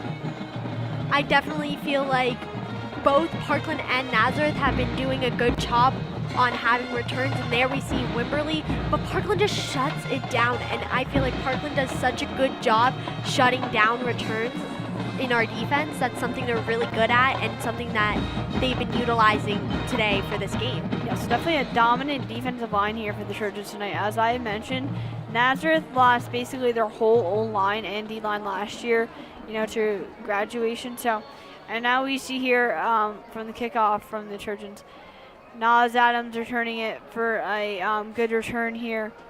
Nas Adams has, I feel like, been our key player for returns today, and he's been doing a great job running it. And he has done a phenomenal job today, I would feel like, and so has Parker Cusco. Yeah, so Nas Adams, we've been calling his name a lot tonight. He's been very productive in the run game and the return game. It's very important to have good returners. He's looking for the hole there. He's looking to, I believe, he's looking to get the hole there. He's looking to get more yards. He's looking to get that good field possession. Being patient, looking, just trying to do his best. So, very good job here by the Trojans so far. Yeah, I definitely feel like the Trojans have been doing a great job. It's just going to come down to who can take the critiques at halftime and really put them into play and what's going to show up. I mean, the game can still go either way. It's not a Parkland guaranteed win, but it's not a Nazareth guaranteed loss. And I feel like it always comes down to the nail biter, and both these teams have to know that. Yeah, like you said, you never want to get too high, never want to get too low in these games. Parkland's got to be ready for a dogfight in the second half. And I'm predicting a nail biter again in this fourth quarter. We're going to be here shaking in the studio, watching this game. I have a feeling it's going to come down to a game-winning drive in the final minute for either of these teams to come out with a W. So. And I mean, having these little mistakes that they've been having definitely changes the game. Every time that they make a mistake, me and Tegan are like on our toes, like, oh my gosh, this just happened. So I think that we'll be in play the whole game unless they clean up their game. But it doesn't seem too much like they are. I mean, yeah, Parkland hasn't played flawless too. We saw them get some offsides and false starts on that last drive there when they were trying to put 6 up on the board, and they had to settle for a field goal, and that's not what you wanted if you were Parkland. So, we're going to throw it to the band here. Very good first half for the Trojans, and hoping to have a similar trend in the second half.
Let's party with the Parkland High School Trojan Marching Band.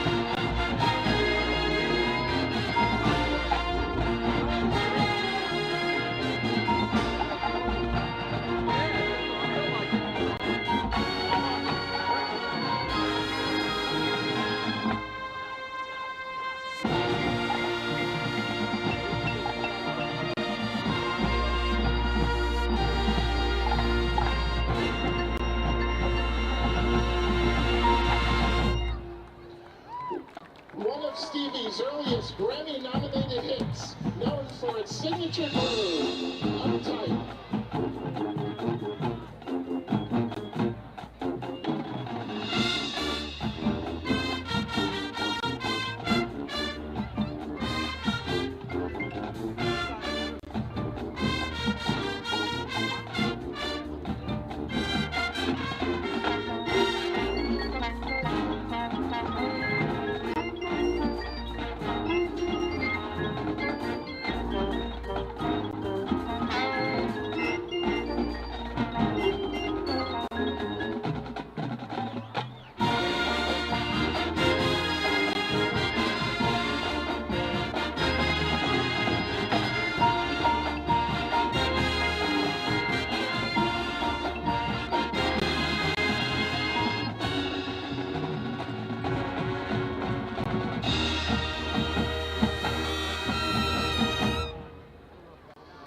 This 1977 hit was written to celebrate the birth of Stevie's daughter, Alicia, and has gone on to become a pop and jazz standard. Isn't she lovely?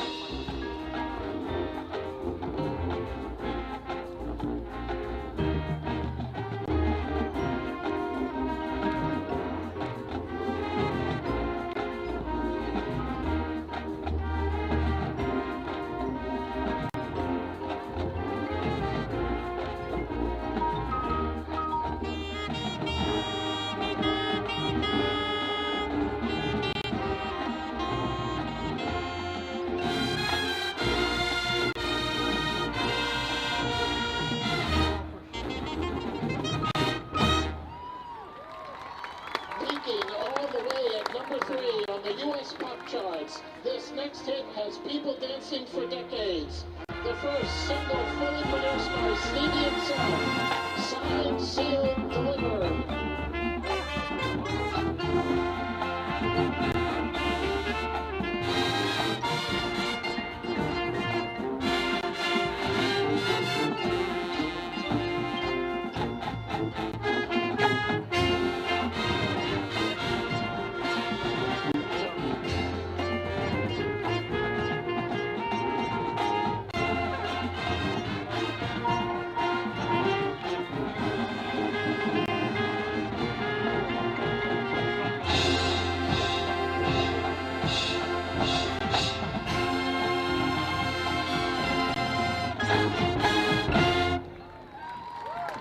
Written to honor the late Duke Ellington, this next hit topped the U.S. Billboard Hot 100 charts, paying tribute to all of Stevie's musical idols. Let's hear it for Sir Duke.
Parkland High School Music Boosters are thrilled to offer delicious dining to enhance this evening's game and band performances.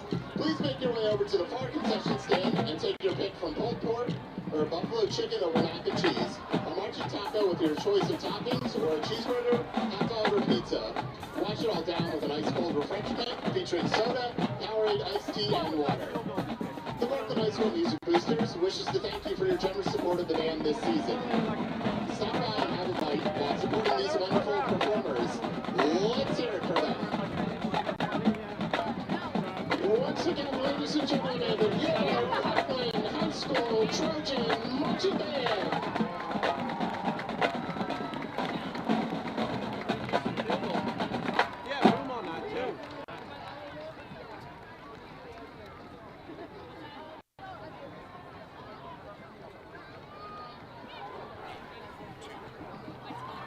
And we're back for this second half of play where the Trojans are leading 10-6 over the Nazareth Blue Eagles.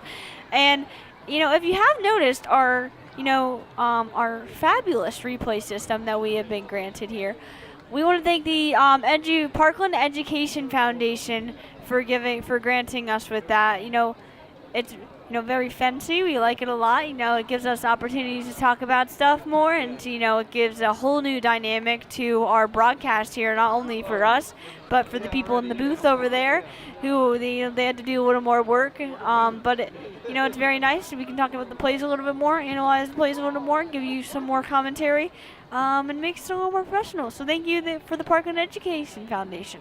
It's definitely nice having that as a new form of technology. As you can tell, we're still getting used to it as little kinks in halftime, but once we fully get that going, it's going to be an amazing tool to utilization. Yeah, so, but let's get to the game. So, Parkland leading 10-6 over the Nazareth Blue Eagles. They've been able to contain that offense so far. I think that's been the biggest story of this first half for Parkland. Been able to contain the 4-star quarterback Payne Falzone. Obviously, they've only scored one touchdown, and that was early in the first quarter. A big thing again was Nazareth did fumble, turn the ball over, and that was the only touchdown that Parkland scored. So each team has been making crucial mistakes in this first half. Parkland and Nazareth have been going offsides and false starts and all of that nonsense that a coach does not want to see their team making, especially in a game like this. And I definitely feel like Parkland and Nazareth aren't the teams in the league that usually make those mistakes. So probably being in a high intense game, it's definitely going to be interesting. You can see now that our Parkland fans come out to support, and I feel like that's a big key factor that we have, that our fans are just so dedicated and our students come out and support, which I love. Yeah, I feel like this year it's a little new dynamic because there's only 4 home games. So I think our students up here at Parkland are really trying to get to those 4 games that we have here because, it's kind of hard to get to the away games. So you gotta want to take advantage of those games, especially if you're a senior and it's your last. You're able to come to the Parkland games where you can send the pack. That's where you make so many memories. That's what everyone, is excited, looking forward to in high school, going to the Parkland games. Don't worry about us. We're enjoying here, having our time here at the high school commentating. We're having fun. We're doing what we want to do, but definitely very fun for the Trojan pack. And also, this game just has a lot more to it than just this game. I think that both of these teams want to win because this is a big game for who will have that better seed in the playoffs, what team will be on top, and really who's going to be able to, get and overthrow Freedom, as both teams were beat by Freedom pretty handedly in the beginning of the season. A couple weeks ago, last week for Nazareth, I think it was the third or second week for Parkland. And a lot can change in 2 weeks for Parkland. We're coming off of a fresh loss. I do say a loss is always way more valuable than wins because you just learn so much from a loss. So having that kind of 2-week buffer for Parkland with that loss to kind of recuperate, and just kind of get things back on track where they need to be, I feel like has definitely been kind of key for Parkland, with their coming off of a huge win from last week. So I definitely think Parkland does a great job at doing that. So Nazareth will start on their own 40-yard line, and we'll see the 4-star quarterback, Virginia Tech commit, come back out looking to get to work here in this second half, looking to put some points on the board, looking to get that lead in this rivalry game against the Trojans. And we're going to see how Nazareth and Parkland have both adjusted during halftime, what they have tweaked out, and what's really going to be coming forth in this next half. And the first thing that I noticed, we got Payne Falzone in an empty set. He's saying, we're going to pass this football. Or maybe not. It'll be a jet sweep to Marquise Wimberly. But still, I think Parkland was expecting that pass right away, as I was saying earlier. And, you know, they did do a little trickery there with the jet sweep to Marquise. They're trying to spread the ball out to their playmakers in a little more dynamic ways. If I'm Nazareth, I'm trying to get those simple plays, those little passes. Because, you know, for Falzone, those deep passes really haven't been, you know, they haven't really gone to that tonight. But you're just trying to get those little plays to get the first down. So Falzone fires, it is incomplete. That was intended for Jaden Quatch, I think. Yeah, I definitely feel like Parkland did a good job, though, shutting it down when they realized Falzone wasn't passing. They did a great job, TJ Lawrence, shutting down Wimberly. Yeah, definitely making those quick plays, adjusting to this talented offense tonight.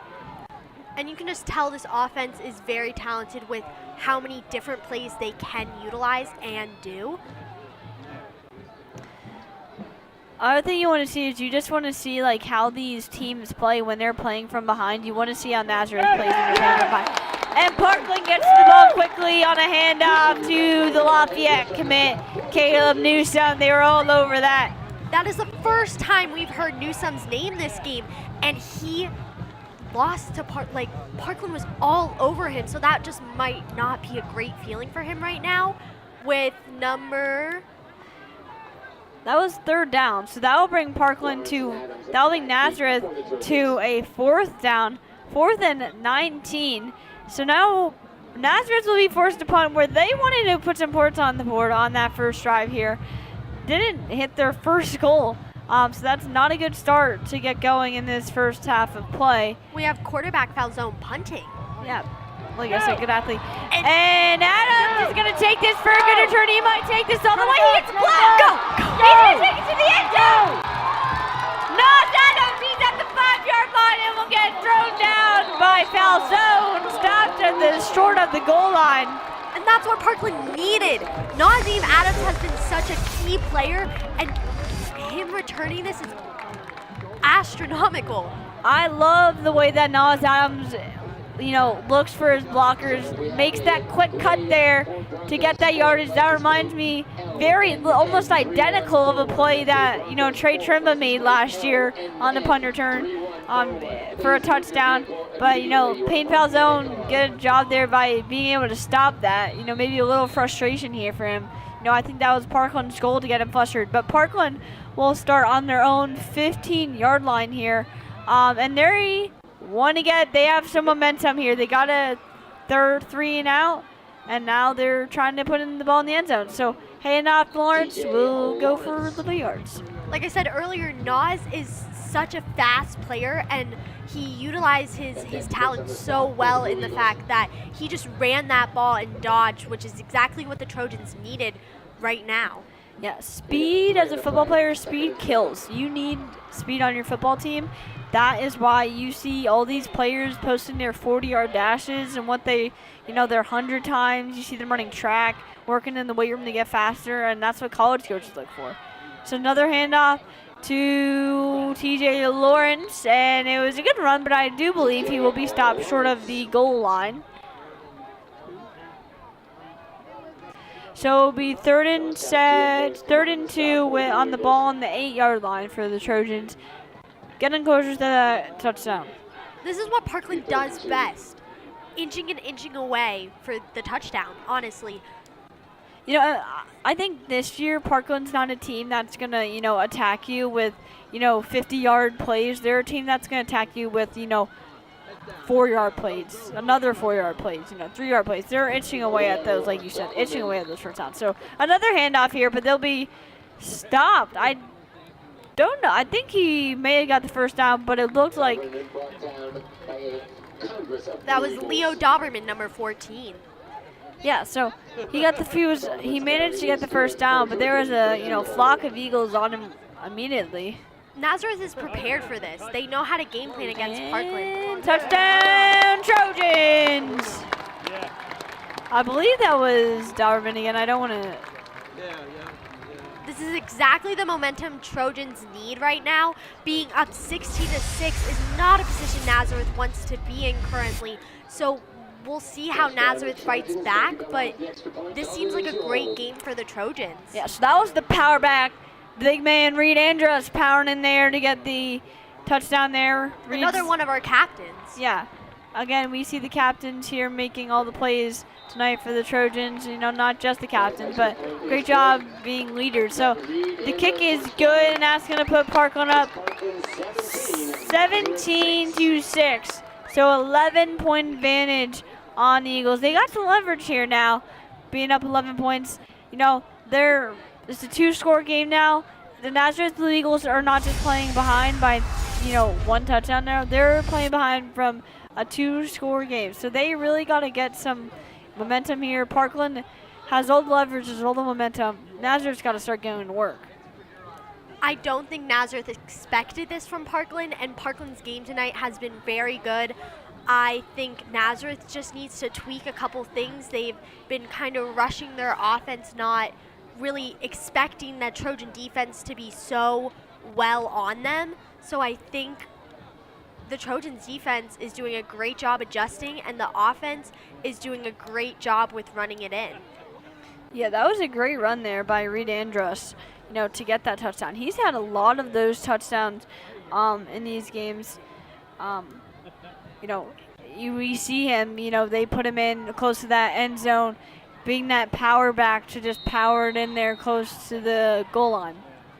Tonight we've seen a lot of different names, I feel like, from the Parkland Trojans, and it hasn't been just one key player. A lot of players have been making some great plays. Yeah, now we see the Nazareth Blue Eagles kind of fumble it here on the kickoff. So Nazareth will, again, start with bad field position. They are just kicking themselves tonight. They're putting themselves in bad position in some of these plays. I mean, the Trojans are making plays, but some of them are just, they're hurting themselves. So you see that onside kick there, the squib kick. Nazareth does a bad job of covering that. It goes right through Wimberly's hands. I don't think Wimberly is doing a good job at kind of adjusting to his game. The more and more Parkland is winning, the worse he is getting in mindset-wise, I feel like. I mean, it's got to be a lot of pressure for him. So Falzone will get the snap. He will juke. He will fire deep. This is intercepted by Nas Adams. That is the second interception here for the Trojans tonight. It looks like the ref was questioning it a little bit, but I think they're going to call the interception. So another big mistake by the Hokie. And that is Junior Nazim Adams making himself known tonight. He has such great plays, and just this interception is fantastic. That was meant for number 13, Luke DePerto, who I think got their first touchdown, right? Yeah. I mean, and if you're Nazim, this is a big game. There's people watching. You're putting your name out there in the Lehigh Valley. Now, he's having an excellent game, making plays on offense, making plays on defense, making plays on being their return man on special teams. He's all over the field tonight. We see him return, the ball to the 5-yard line, 15-yard line, and now he just got an interception. Great play. We've been mentioning his name from the first quarter, and we're still mentioning his name. That's how you know it's a good player. And now there's a pass from Guzman to number 3, Marcel Burden for the big play for the Trojans. The Trojans are rolling right now all over the Eagles. Our passing game has not been great for this game, but that pass was what we needed, and it was executed beautifully. Looks like Wimberly just lost his man there. I don't know if that was an assignment, but he was the closest guy to him. And great play there by, I think Marcel Burns, kind of that tight end position. Great play by him. That's another thing I will say. I don't think Wimberly was expecting that pass from Yeah, Guzman. just a little miscommunication there by the Eagles offense. So, again, looking for a pass there, and that was intended for Reed Andrus, covered by Wimberly, and it is incomplete.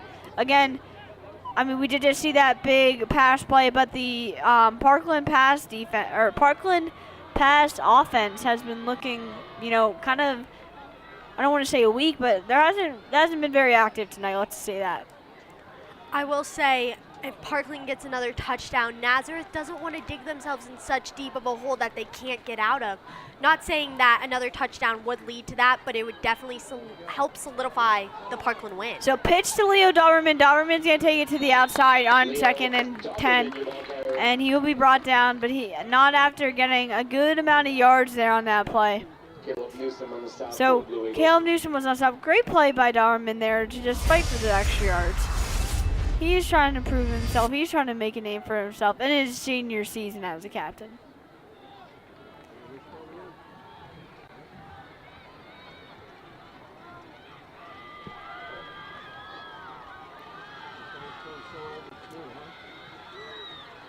So Guzman will be in the shotgun. This is the position Parkland wants to be in and needs to be in, and I definitely think they're doing a great job at it. And off to TJ Lawrence, and it'll be almost a rugby style push there for the first down on 3rd and 2. TJ does a great job of keeping his composure when he's running the ball, I will say. I mean, you want to see a running back fight for every single inch they can get, and that's what TJ does a phenomenal job of. That's what I see all these Parkland players doing, honestly. Fighting for every single inch they can get. They are definitely playing to win tonight. They want to win this game. They need to win this game. They are very motivated here. And now we got 1st down and 10. Let's see what they do. So they'll go to Lawrence again. He's going to break some tackles and drive the Trojans forward closer to that end zone. And they'll put the ball on the 18-yard line.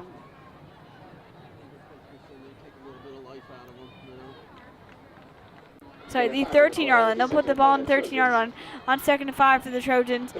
So, great job here by Lawrence. We've seen them go to Lawrence a couple plays in a row. So, Lawrence and Guzman in the backfield again. Motion man is Marcel Burden.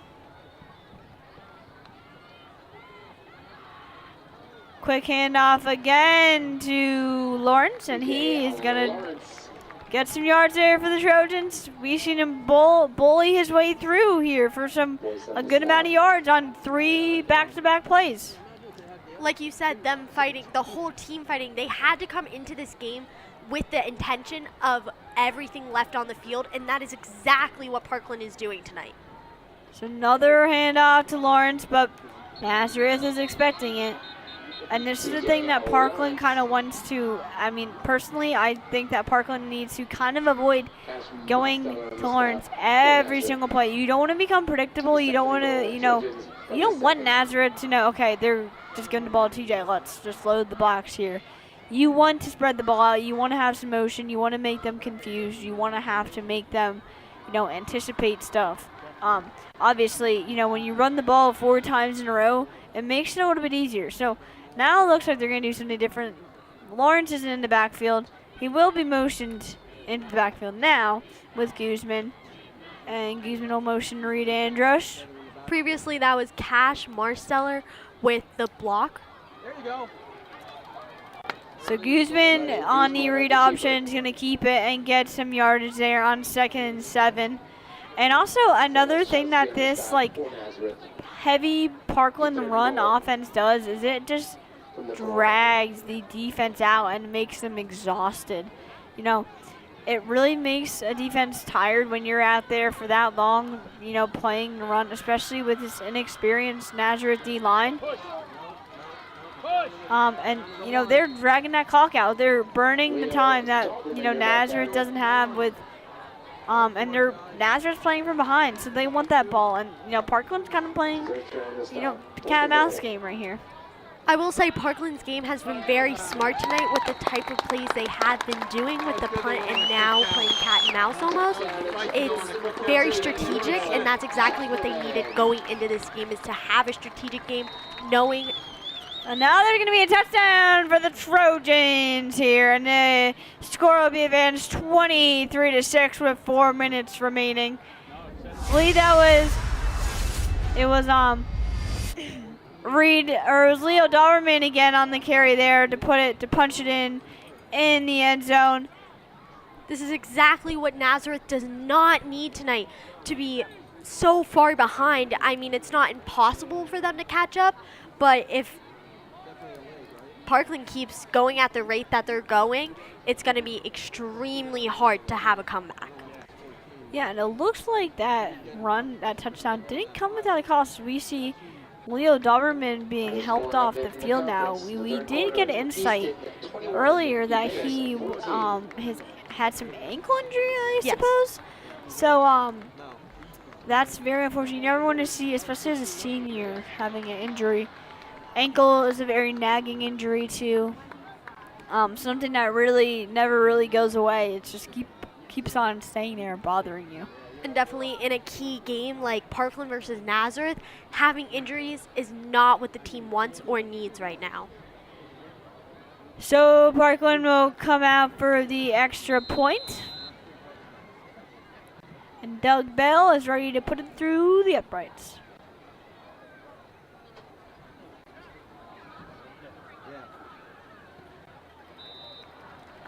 And the kick is good for Doug Bell. He's been having an excellent season so far.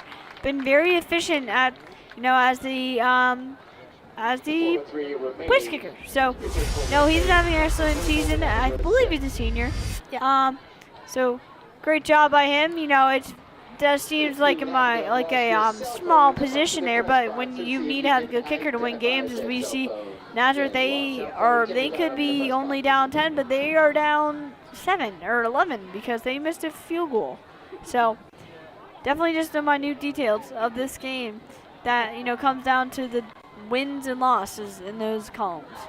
Your attention, ladies and gentlemen. BMW license plate KD. It's definitely going to be interesting to see how Nazareth is going to adjust with the 24-6 score right now. I feel like they did not come out of the half like they should have with that huge almost fire that they needed, even being, 10-6, and now it's 24-6. Yeah. Parkland is doing a great job at keeping that fire ignited under them and not giving up, where I feel as Nazareth is kind of getting defeated almost. Yeah, I mean, you saw they got a 3-and-out, and then you saw Falzone throw and then you saw after the 3-and-out, you saw Adams take it to the 15-yard line. He had a great run there. Almost that would have been a touchdown to the house if Payne Falzone didn't stop it there. And then you see Payne Falzone throw an interception to Nas Adams. So 2 very big mistakes there by the Eagles and 2 very big, knocks to the momentum in this game for the Eagles. Mistakes you don't think would be coming from your 4-star quarterback. So I definitely feel like that could be shaking up Payton Falzone a little bit.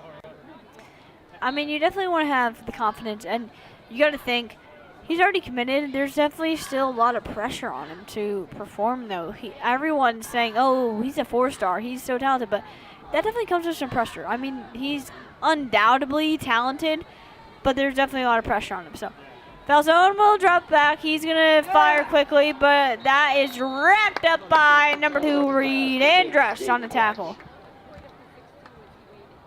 There's a lot of key senior players, but there's also a lot of key younger players tonight. I feel like Parkland's doing a good job of getting a lot of names known and a lot of names out there, and that just shows how good our team can be when we utilize all of our players to their fullest potential. Yeah, I mean, they lost 28 seniors last year, so. And sorry, that wasn't Reed Andrews. That was Nas Adams on the play. So another play by Nas Adams. So great tackle there to wrap behind the chains.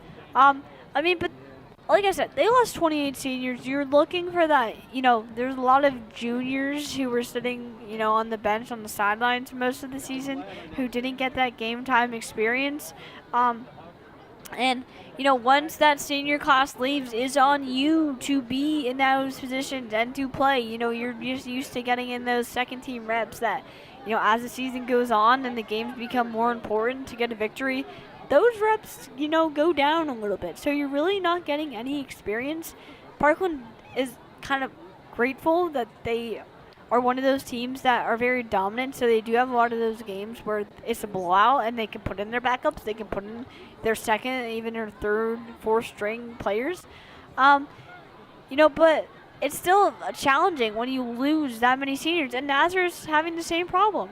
And I think definitely earlier in the season, our first game where we commentated, we said it's going to be hard for the Trojans to transition and to adjust to this new change, like you said, losing so many seniors. And I think this game is where I think the Trojan as a team finally came together, and you really can see now how the transition kind of didn't really affect the team right now. We're doing a great job at kind of keeping the Parkland name alive and doing a fantastic job against Nazareth. Yeah, and I feel like the mindset of Parkland, and I saw this headline by my buddy Keith Groller. He said, Parkland doesn't, rebuild, they reload, and I think Parkland is reloading this season with the losses they took with the 2018ers. They reloaded in every single position on offense, on defense. I think the one advantage that they have is they didn't do, too much reloading in terms of defense and O-line here, which I think is the advantage that Parkland has, because they did have 2 seniors get injured on the O-line and D-line last year. So the handoff will be to Wimberly on 2nd and 8, but Wimberly will have no room to run there as the Trojans collapsed on him. Marquise Wimberly. So again, if you're a Nazareth Blue Eagle, that's the plays that you don't want to be seeing. They're not really getting much from those run plays. You want to see those big pass plays that Peyton Falzone is known for making, why he's the 4-star. I'm sure Peyton doesn't feel great about his passes, though, being intercepted, so he's probably a little bit more hesitant to make those passes now, I would say. And you can tell in his game they have not been pulling those out.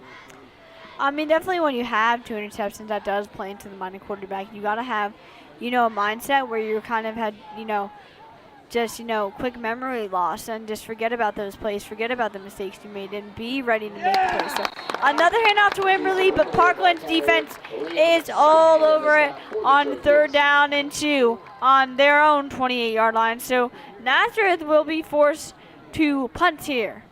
Wimberly is known, I would say, for being very fast, but Parkland has been doing a fantastic job of being on him where he doesn't get the room to run. And that's what I think is really affecting their game, is Marquise has not really been running a lot through this game because Parkland's been shutting him down, which is exactly what they needed to do. So it looks like the Nazareth offense is going to stay on the field here. They're going to go for it on 4th and 2. Why not? They're down 11 points, and Payne Falzone is going to get the first down here on 4th and 2. And it looks like there's going to be a penalty here. They might call that a late hit because it did look like Falzone was out of bounds and he was still getting tackled. That's what you need from your quarterback, and Peyton Falzone does a great job at mixing it up for Nazareth. You see, you saw nothing there, and then late hit there by Andros. I think that's going to be the call here, and that might be a big hit to the Trojans right now. I mean, that's not what you want to do. That you gave up the first down on 4th and goal. Could have given the ball back on 4th down. Could have given the ball back to your offense, but now instead they got the first down, and now they got, an extra yardage. So Falzone's going to go again, firing, looking for play. He's going to tuck it and run for some yardage like last play. Falzone and the keeper. And that was number 57, Matt Dorsey, who stopped him. He did a great job at getting at his feet. Yeah, great job aiming for the ankles there. Falzone does a great job of knowing when to tuck and run, knowing when he doesn't have anything. I got to take off and keep it. Falzone drops back again, looking for anything, looking for players. He's going to be pressured, and he's going to be dropped back for a sack. Woo! Big play there by the Trojans. And that was number 40, Matrix. That was a great play. So much pressure there on Falzone. This is what I think the Eagles were scared of tonight, was not having that advantage in terms of line, having that experience in the O-line, not giving enough time to Falzone. And I mean, honestly, that's been the struggle here for like giving him enough time. He's been having to scramble every single play, not having enough time in the pocket. And you can see the body language in foul zone now. He's not as confident. He's not doing as well as he was in the first quarter. He is getting shut down, and I don't think he's responding very well to it. Yeah, and on 3rd and 16, he was just like pressured there and just had to fire out of bounds. And it looks like, you know, foul zone is also like a little just beat up right now. He is not adjusting well, and I feel like Parkland is taking such great advantage over it. His body language, everything, he's very tense. And he's getting ready to punt again to, I believe that's CJ Lawrence, and you know, maybe we can see a big return here again. Now would definitely be a hit to the Blue Eagles. So Lawrence is going to get the ball off his skip, and he's going to take it out to about the 35-yard line. It's nice to have other people besides Nazim Adams who can return the ball and have that for our team. So the Parkland offense will come back here ready to work, looking to increase this lead. Again, if you are Freedom looking at this game, I would be a little bit scared. You know, matchups are definitely a big thing in this game. You know, some teams just, you know, match up better against other teams. You know, maybe Parkland just matches up better against this team than they do Freedom. But also Freedom, they're probably looking like, oh, Parkland is beating Nazareth right now. We didn't really, you know, expect that to be this, and they're winning by a lot. They probably didn't expect that. And now a big run by Nas Adams for the first down and more. He's going to bring it to the 50-yard line. Freedom was only our second game of the season, so I definitely feel like throughout these games, Parkland has been kind of adjusting and figuring out who they are as a team with losing so many team members. And this game just shows that they are a force to be reckoned with, and I'm sure coming up when they have to play Freedom again, Freedom's probably going to be looking at this game as a reference, because this is, I would say, kind of not expected, the score-wise, what was going to come out of this game. Yeah, and you also definitely just make a lot of growth during the season. So, you know, when you make that growth, it's hard to kind of compare yourself to other teams that you played earlier in the season compared to later. You know, I've been very impressed with the Trojans in this game. You know, if you're a Trojan fan, you're very thrilled with this 24-6 lead going into the fourth quarter. If you're Nazareth, you got to put the pedal to the metal now, and I mean now. Like, you need a turnover like now. You got to start putting points on that board as soon as you can, or this game, I mean, it's already kind of out of the question, but it is going to be out of the question if you don't put points on the board immediately. And I mean, I don't want to harp on it, but mindset is just so important when you're losing, and you know you have the talent to possibly come back. I mean, it would be extremely hard with the score right now, but you can just tell in their body language on the field, they're not having it, they're not happy with themselves, and they're kind of reliving their mistakes, and I would say that is their downfall right now.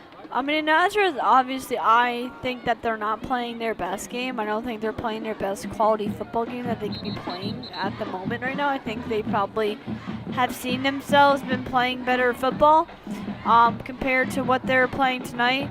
But if you're Nazareth right now, you just want to get your offense, you want to get your defense off the field, you want to get Peyton Palzone back out there and get him slinging it, getting a touchdown on the board, a quick 6 to chip away at that lead with the fourth quarter starting here. So Guzman and Lawrence in the backfield. Or Naquan Thompson. And Thompson's going to take this for a good little run there. Again, very impressed with this Parkland O-line here. And Parkland is also just draining that clock. We see, naturally, they are a run-heavy team, so they're going to drain the clock. But I think also right now, they're really looking to drain that clock here with a comfortable lead here. I mean, they have time to. They have time to kind of adjust and honestly make Nazareth sweat. They don't need to rush like how they did before the half. They just need to keep the lead and contain Nazareth. there's no reason to panic. You just want to make sure that you're not making any mistakes. You want to make sure you're staying calm, you're keeping that football, doing what you have to do to pull out this win and keep the lead. So another handoff to Naquan Thompson for some good yards there. He'll get the first down on 2nd and 1, and they'll move the chains for the Trojans on their 40-yard line.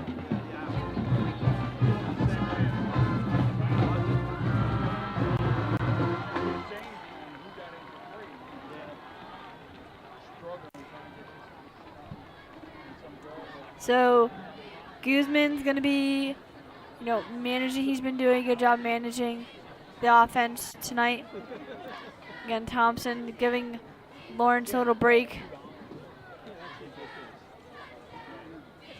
And Nazareth was all over that play. No room for Thompson there. Giacobbe on the stop for Nazareth. So now Nazareth is they're really working hard. You see them getting to that ball quickly. They're trying to get the ball back as this clock is just ticking away. And, this game has become a little more this victory, pulling out a victory becomes a little less manageable every second that clock winds down. I don't think people expected this score. I don't think I expected this score to be so drastically different. We talked about it being a nail biter, and right now, Parkland has a great lead. So head off to Lawrence on 2nd and 7. He's not going to get much yardage there. So that'll bring a 3rd down and 7, or 3rd down and 2. So again, Parkland really just looking to drive that ball forward. They are playing pound football here, pounding that ball, pounding that rock. It's exhausting for the defense right now. Thompson's going to get the first down and more for the Trojans. Thompson carries good for a Trojan first down. Again, Thompson's another sophomore running back. He's been having an excellent season. When TJ comes out, he's a little more, I won't say as powerful as he's a little more quicker, I would say, and it gives a kind of new dynamic, for the offense to look at when you have, kind of two different style of runners. But that was a great run by him. Good job getting that first down on 3rd and 2.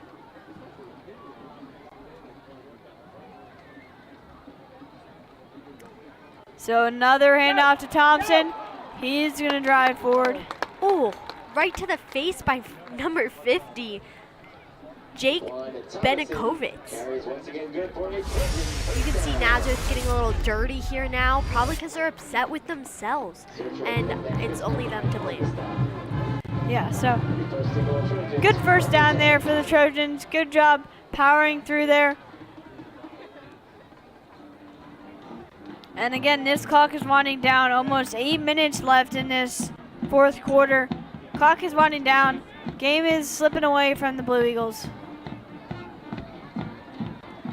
So again, Thompson on the carry. He's going to avoid the tacklers. And Thompson's going to get in the end zone for another Trojans touchdown to extend the lead for Parkland. This is not a great feeling for Nazareth right now. It's almost like the game is unreachable for them at this point, I would say. Not a position they want to be in. I mean, right now, 30-6. I do not think that was what the fans were expecting the score to be.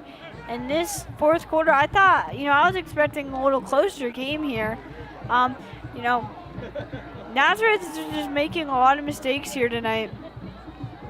Let's see how Doug Bell does. And again, the kicker puts it in and does his job. You can see the Trojan pack getting hype. This is a game that is so important to us, and we're doing a phenomenal job at just keeping the energy up, and containing Nazareth is going to be our job from now on. Now, when you're going against a rivalry school, you have a lot of pride in going into this game. We get excited when we get a victory over Nazareth or Emmaus. So it's going to be an exciting day on Monday in school. If we can, keep this lead. And we There's see our the Trojan push-up pack. competition from the Trojan Pack. We started a new thing this year where we have a push-up board, which I think is so cool for the students to get involved and get hyped. Yeah, it definitely brings energy. And, you know, I think it kind of brings that college environment. You know, I know it's high school, but, you know, the thing I love about college football is that the student section gets so into it, the fans get so into it, they are invested into the team. And I think it's very similar in high school football, but I love that we've kind of started that tradition here this year. I haven't seen that before, but I love it. Yeah, I think it's really neat. And I will say, fans do have an impact on the team. They help keep the energy up, and they're helping keep the energy up for the Trojans, though they don't need much help tonight. Home team advantage definitely is a thing. So, and Wimberly will be returning it. And this is where we can see his speed. He's going to get wrapped up and tackled. Great job there by the Parkland kickoff team. Parkland's doing a great job shutting down Nazareth key players, and that's just what they need to be doing now. They have 8 minutes left, and now they just need to contain Nazareth, which is what they're doing. I mean, Wimberly really had nowhere to go there, too. I mean, if I was him, I don't know if I would have turned that one. He was basically in his own end zone. Could have been a touchback. It was very close to being a touchback. So now they're start on their own 22-yard line, 1st and 10. Falzone looking to make something happen now. So it'll just be a handoff to Wimberly. Again, I don't know why Nazareth hasn't been airing it out more this game. I mean, their past game, I wouldn't say hasn't been like nothing. They've been doing a good job when it comes to the pass game, so I don't know why they're not going to it more. I think Peyton's in his head. I think the miscommunications and the interceptions, I personally think really got to him, and he's just trying to not make those mistakes further, because I don't want to say that cost them the game, but that definitely had a major cost in the game. Yeah, that can definitely make it make a big impact on a quarterback. So 2nd and 8, another handoff to Wimberly, and the Parkland defense is all over that one again. The Parkland defense is doing a great job at adjusting and really, I would say, honing in on the offense of Nazareth. So now it will be 3rd down for the Blue Eagles, 3rd down and 8, so there was 0 yards gained on that play. It'll be 3rd down and 8 with the clock just ticking away. I'm sure this is not a great feeling for Nazareth right now, feeling like the game is out of their hands. I'm sure this was not the score they were expecting. Falzone avoiding a tackle and scrambling. He's going to get a big run here. He has some room. Big run there by the 4-star QB, as he can see how he can run. That kind of gives me deja vu of the district championship game. He had one important drive they needed to put in the end zone, and he scrambled, and Parkland just couldn't stop him. As you see how effective Peyton Falzone is, not only with his legs, or not only with his arms, but with his legs.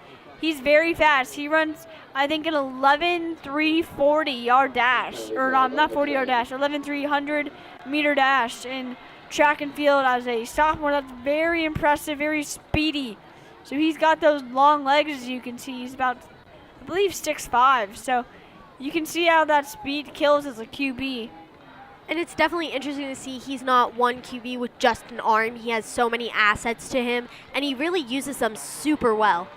He's definitely dynamic, but it looks like there was a penalty called here on the Nazareth Blue Eagles, so they're going to be drawn back a little bit, I believe.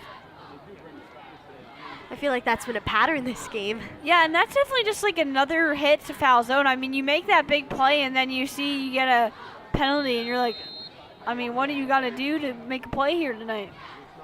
So 3rd and 5 is what we'll have coming up.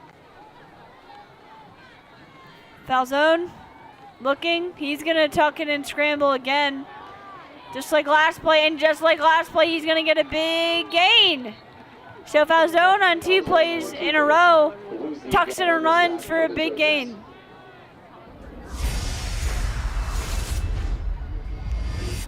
He's a little tired there. 2 big long run plays in a row. I'm sure this is not easy for him. He I would say right now is the glue that's holding Nazareth together very, very thinly, and it's not really working out. Yeah, now we're going to see a handoff on that first down. I mean, I think the problem right now for the Eagles is, like, you're down by a lot and you're running the ball. You need to get touchdowns quickly. I'm not too sure why they are still, I mean, maybe they're just, like, trying to put in the end zone, but you're trying to put up points quickly. Why aren't you passing? We did say earlier, Falzone does weigh out all his options. And Peyton Falzone fired deep in the end zone, but it was great coverage there by Liam Spang on the incompletion. That's definitely what we need to see from the Trojans. We talked about earlier how would our defense be on their passing game today, and I will say our defense has been all over them. Yeah, that was great coverage there, and that's what I honestly thought was going to be the biggest struggle here for the Trojans. You know, before the game, I was a little skeptical because I knew the talent that Payne Falzone has, and I knew, you know, that the pass game is kind of the Parkland Trojans' weakness, but they've been doing an excellent job tonight. Falzone pressured quickly, throws a little screen pass, and that will go for some yardage. So a little check down there, sorry, not screen pass, check down, and that will, you know, get away from that, get away from almost being sacked and being negative play, but now we'll get the first down. That was Jacob Angoni, number 21. I feel like that's the first time we've seen his name all game. Yeah, and now there's 5 minutes left remaining in this game for the Eagles, so they're really trying to get the ball up the field quickly into the end zone. So another run play, second down and 10. It seems like Jacob has taken the spot of Wimberly, which is not something you very much see often. Yeah.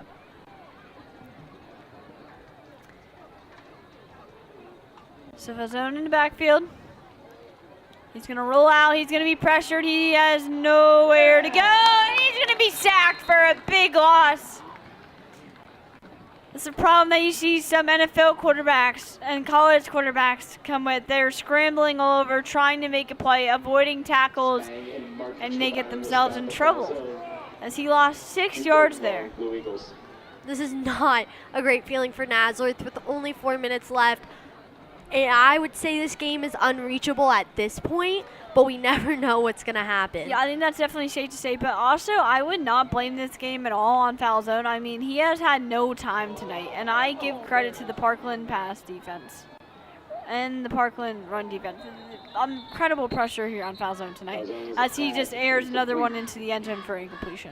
Falzone has been, we said in the beginning, he keeps his composure. He really weighs out his options. He's still doing that. It's just hard when you have so much pressure on you, like you said. And he's been trying, but not having those options has probably been really tough on him. And there's a holding call on that play against the Blue Eagles. So they'll be pushed back even farther. Not what they want at all. After losing 6 yards, they're going to lose more. And there's only 3 minutes remaining in this ball game. This is like the losing yards game for Nazareth today. Penalties have been a killer for them tonight, definitely. And that's definitely another headline of this story. So 3rd and 26. Not many plays that you can draw up for 3rd and 26. But we see Payne Falzone fire to Caleb Newsome. Both D1 commits, and you can see that there is talent with Nazareth. That was just, as you can see in the replay. Falzone has that arm, and honestly, I think they should have been utilizing that way more throughout the game, and they didn't, and they ran it instead, and Parkland just shut that down. Yeah, so a little more manageable 4th and 8 for the Nazareth Blue Eagles. Obviously, they're kind of forced to go for it if they want to try to win this ball game. So Falzone will avoid a tackle. He'll just do a little dump pass off, and it looks like they will be short of the first down from what I can tell. Parker Cusco on the stop for the Trojans. That was Parker Cusco on the stop. Trojans take over on downs, 3:31 remaining. So Trojans take over on downs with 3:30 remaining in this game.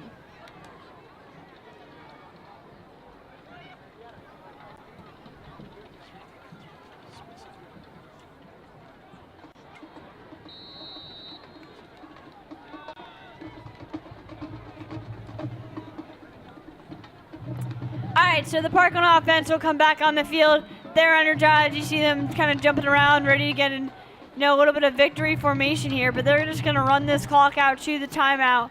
As we see another run with Lawrence, he gets through a hole for a first down. Lawrence has been pushing those runs constantly throughout the game, and that's what Parkland needs. I mean, he did a great job of finding the hole there. Good job by the old line of creating that hole there.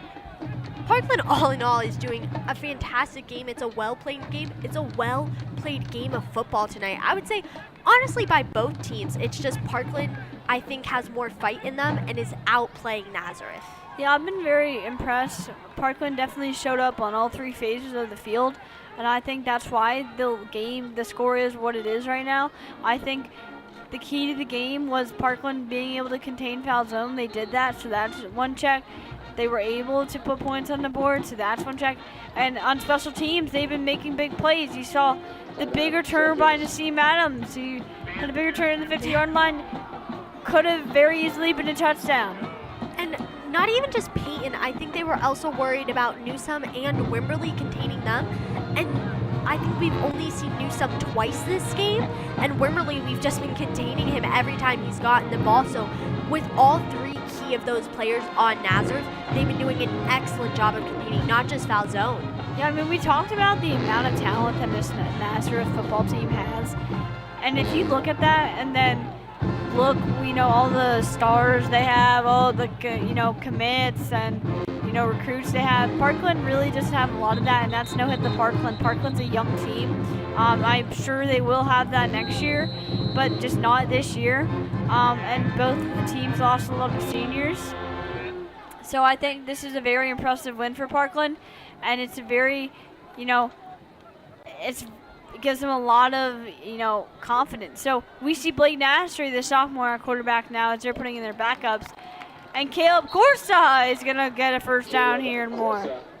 Caleb Corsa, when we did the first game for Washington, I think got 2 touchdowns? I believe so, yeah, 2 touchdowns. There's a lot of scoring that game. Yeah, and like we said earlier, it's really nice that Parkland can get these big leads on teams to put more inexperienced players in to really get that experienced varsity time for when we have to reload and not just rebuild, like Tegan said. Yeah, and I just think, this is just astonishing. You see the backups in against Nazareth. That's something you don't see, really. And I'm sure Nazareth, they know that these are the backups, are probably not taking that well. Nazareth is not expecting Parkland to go and put in their backup quarterbacks and their backup wide receiver. It's honestly... Yeah, I mean, they're just running the ball out, shooting clock, so this is basically... This ball game is pretty much all wrapped up. It's just kind of all to play now. So definitely a big win here for the Trojans tonight. I was very impressed with all three phases of the game. We'll just see Parkland run the ball here. This is a great opportunity for the other backups to get their reps in, prove their abilities, show their talents, just not, out on the practice field, but under those Friday night lights. Seems like something was called here. There's a penalty flag prior to the play.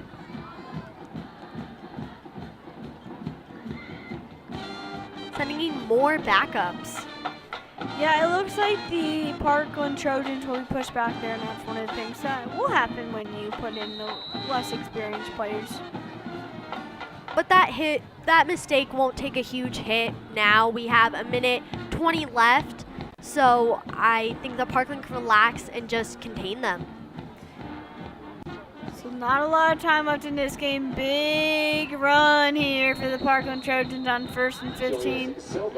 Another rugby style type of play here, and I think the Trojans are doing a good job kind of containing and keeping the time, realizing that they only have 50 seconds left and just making sure Nazareth doesn't get a hold of the ball. Yeah, so that was a good run there by Julius Silva.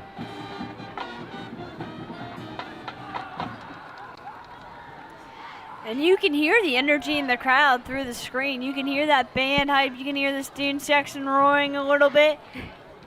We're hype here. Every time that we get a touchdown, we're like up out of our seats. It's honestly just a great feeling as both Parkland students to see what our team is capable of, especially against a really high team like Nazareth. So 10 seconds remaining in this game, and the Trojans have taken down the Nazareth Blue Eagles. They come on top of this game in the battle of 3-1 teams.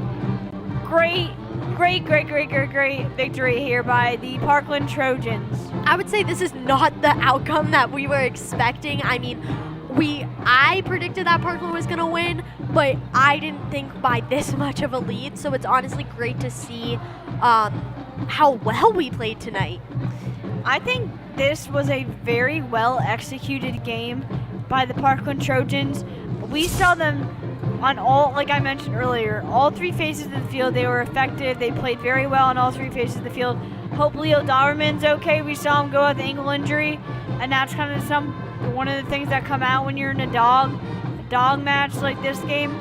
But again, very good game here by the Parkland Trojans. I loved just all the fight they had in the game.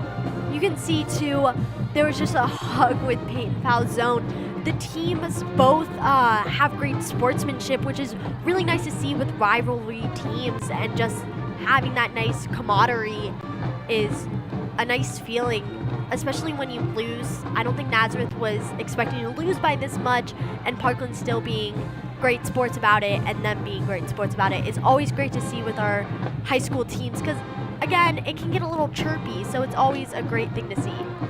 I mean, if you're Parkland, this is a great win. This is a great momentum builder. I mean, this is going to take you through the rest of the season. You know, taking on a good team like Nazareth and getting a victory. That's something that is just amazing for this team. That's something that you want to see. I mean, I can't express enough how important beating Nazareth is for the Trojans in any season, no matter how good they are, not only because it's a rivalry game, but because they are two of the top programs in the EPC, and when you get a victory over one another, it gives you momentum. But another thing I will say is that I have noticed a trend that every time Parkland beats Nazareth in the regular season, it isn't the same outcome in the playoffs. So let's just not hope for that this season. And Nazareth does adjust well, and you can see all these Parkland players smiling. It gives me the warm fuzzy feelings. It probably gives you guys the warm fuzzy feelings. It's a great feeling overall in general to have this. It's a great confidence booster, especially with our confidence in the team being so new and young. And like you said, though, last year we won to them, and then we lost to them in the district finals. So it's something that we need to keep in the back of our minds in a way to have that confidence, but then on the counter side, keep it in the back of our minds. It's not always going to be like this, and you always still need to keep fighting. I mean, you wouldn't take this game for what it is. It was a great victory, but you would want to know that it wasn't a perfect game. It definitely wasn't a game that I would say we played perfect. Like, there was perfect the execution was great, but there was mistakes. There was offside penalties. There's things that you can fix as a team. There's things that you can improve on, and you want to make sure you're improving on that things. Even though you got this big victory, you want to make sure you work on the things. And if you're Nazareth, this is really, I would say, a kick to the butt. I mean, you lose in a rivalry game. You lost last week. Now you fall to 3-2. It's just not above, fun. Just about 50%. It's also, I think they're coming out of this game with the expectation, I would say, Nazareth had of winning, with kind of the odds stacked against Parkland, I would say, in the sense of players. And I think they came in thinking they might have had this win and was blown away by how excellent Parkland played football today. I mean, there was a lot of pressure on them tonight. There was. There was a lot of pressure on them. There was a lot of expectations. A lot of, people predicted that Nazareth was going to come out on top. Allie. And, I mean, if you're Nazareth, you feel that sense of disappointment. You were kind of expected to win this game, and you didn't. I mean, this is I don't want to say a down year for Parkland, but this is definitely not the most talented Parkland team we've seen. So, definitely kind of a downer for Nazareth. And if you're Nazareth, you want to make sure you come back and are ready for the playoffs when you maybe see the Trojans again.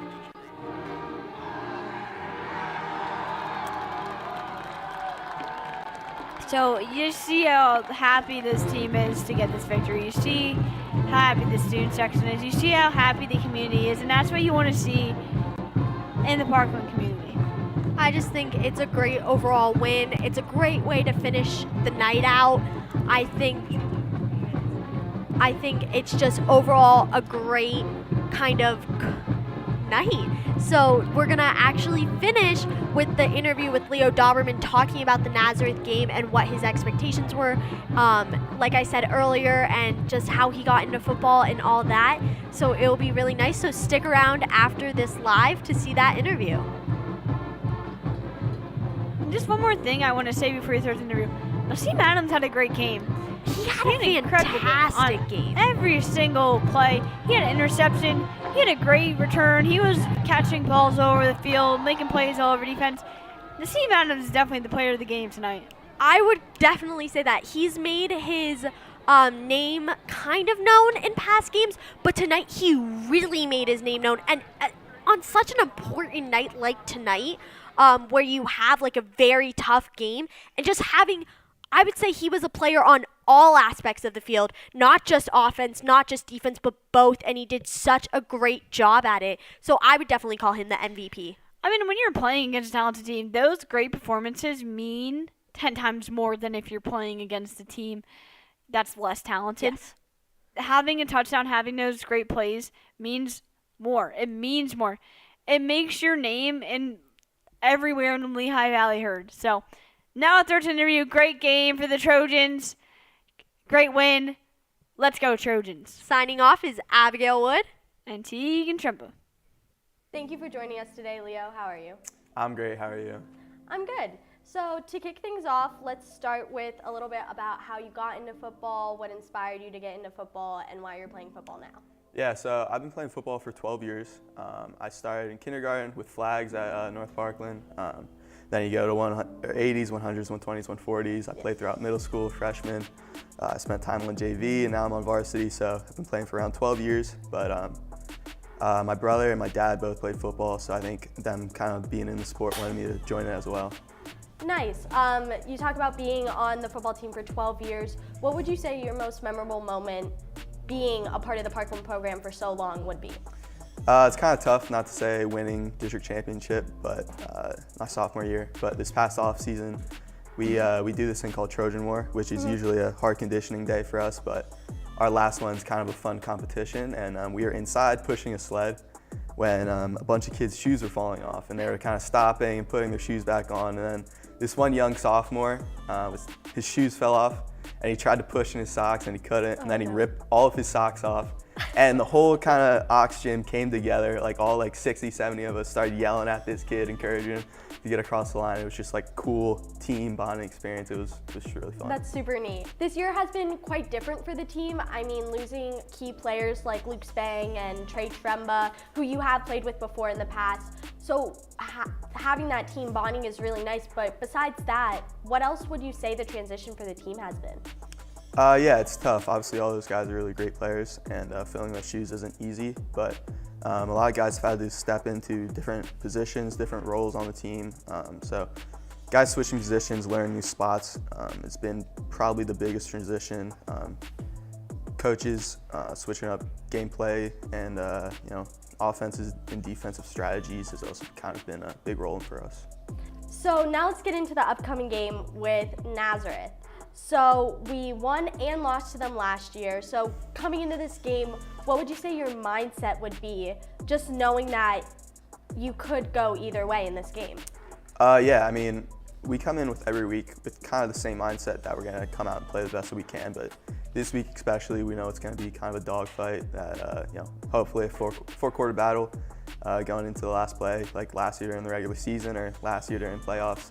So, we're prepared for a full game and a hard-fought battle all the way through. What do you think the biggest challenge this game will be? Keeping composure. We have kind of a history with Nazareth, obviously, and those games kind of tend to get chippy and a little chirpy. So staying to ourselves is kind of huge, and not getting caught up in everything that's going outside the game. That's definitely important when you have people like Marquise who switch schools and you're playing against them, to keep that composure and just be chill. Yeah, he's ultimately just another football player that we have to be prepared for. We know that Nazareth is coming off of a loss from Freedom, and we lost to Freedom earlier in the season, so knowing that they're coming off of a loss and we're coming off of a win, how do you think this would affect our game?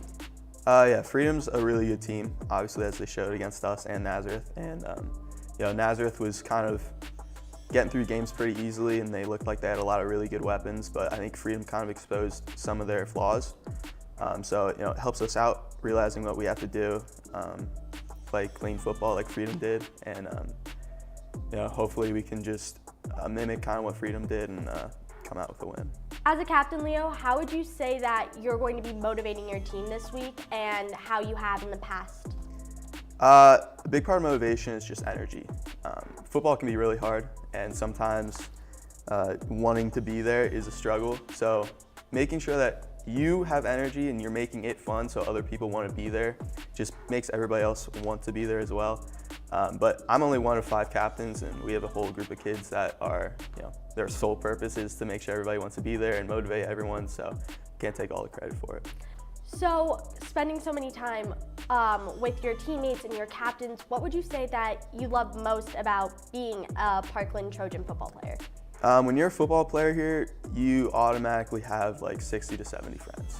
You see people in the hallways, you can say hi to them. You see them outside of school, you can say hi to them. It gives you a group to hang out with and a group of really good people. Yeah, that's great, especially for oncoming freshmen. I'm sure it was very easy transitioning into the school and just making friends. Yeah, especially for young kids, it's really easy. Looking beyond our high school aspect, what would you say your goals or aspirations are? Are you looking to play football in college? Yeah. I'm looking to try to play Division III football at a variety of different schools right now. I really haven't narrowed it down to anything specific, but I'm talking to a couple of schools, so hopefully I can make a decision on that pretty soon. That's amazing, and I'm happy for you. So we're gonna end things with a game for the segment with rapid fire questions that I'm gonna ask you, and try your best to just, as fast as you can, have a response. Favorite football movie? Longest Yard. Pre-game ritual? I always take my own risks before games. Go-to hype song before a game? Ain't No Rest for the Wicked. Nice. Favorite post-game meal? Pizza. Favorite game day tradition? The end of our special teams meeting with Coach Rouge. And if you could play any position beside wide receiver, what would you play? Defensive end. Nice. Thank you so much for joining us today. I appreciate you coming out, especially with the big game and everything. Best of luck to you, and I hope you have a great day. Yeah, thank you so much for having me. Yeah, of course.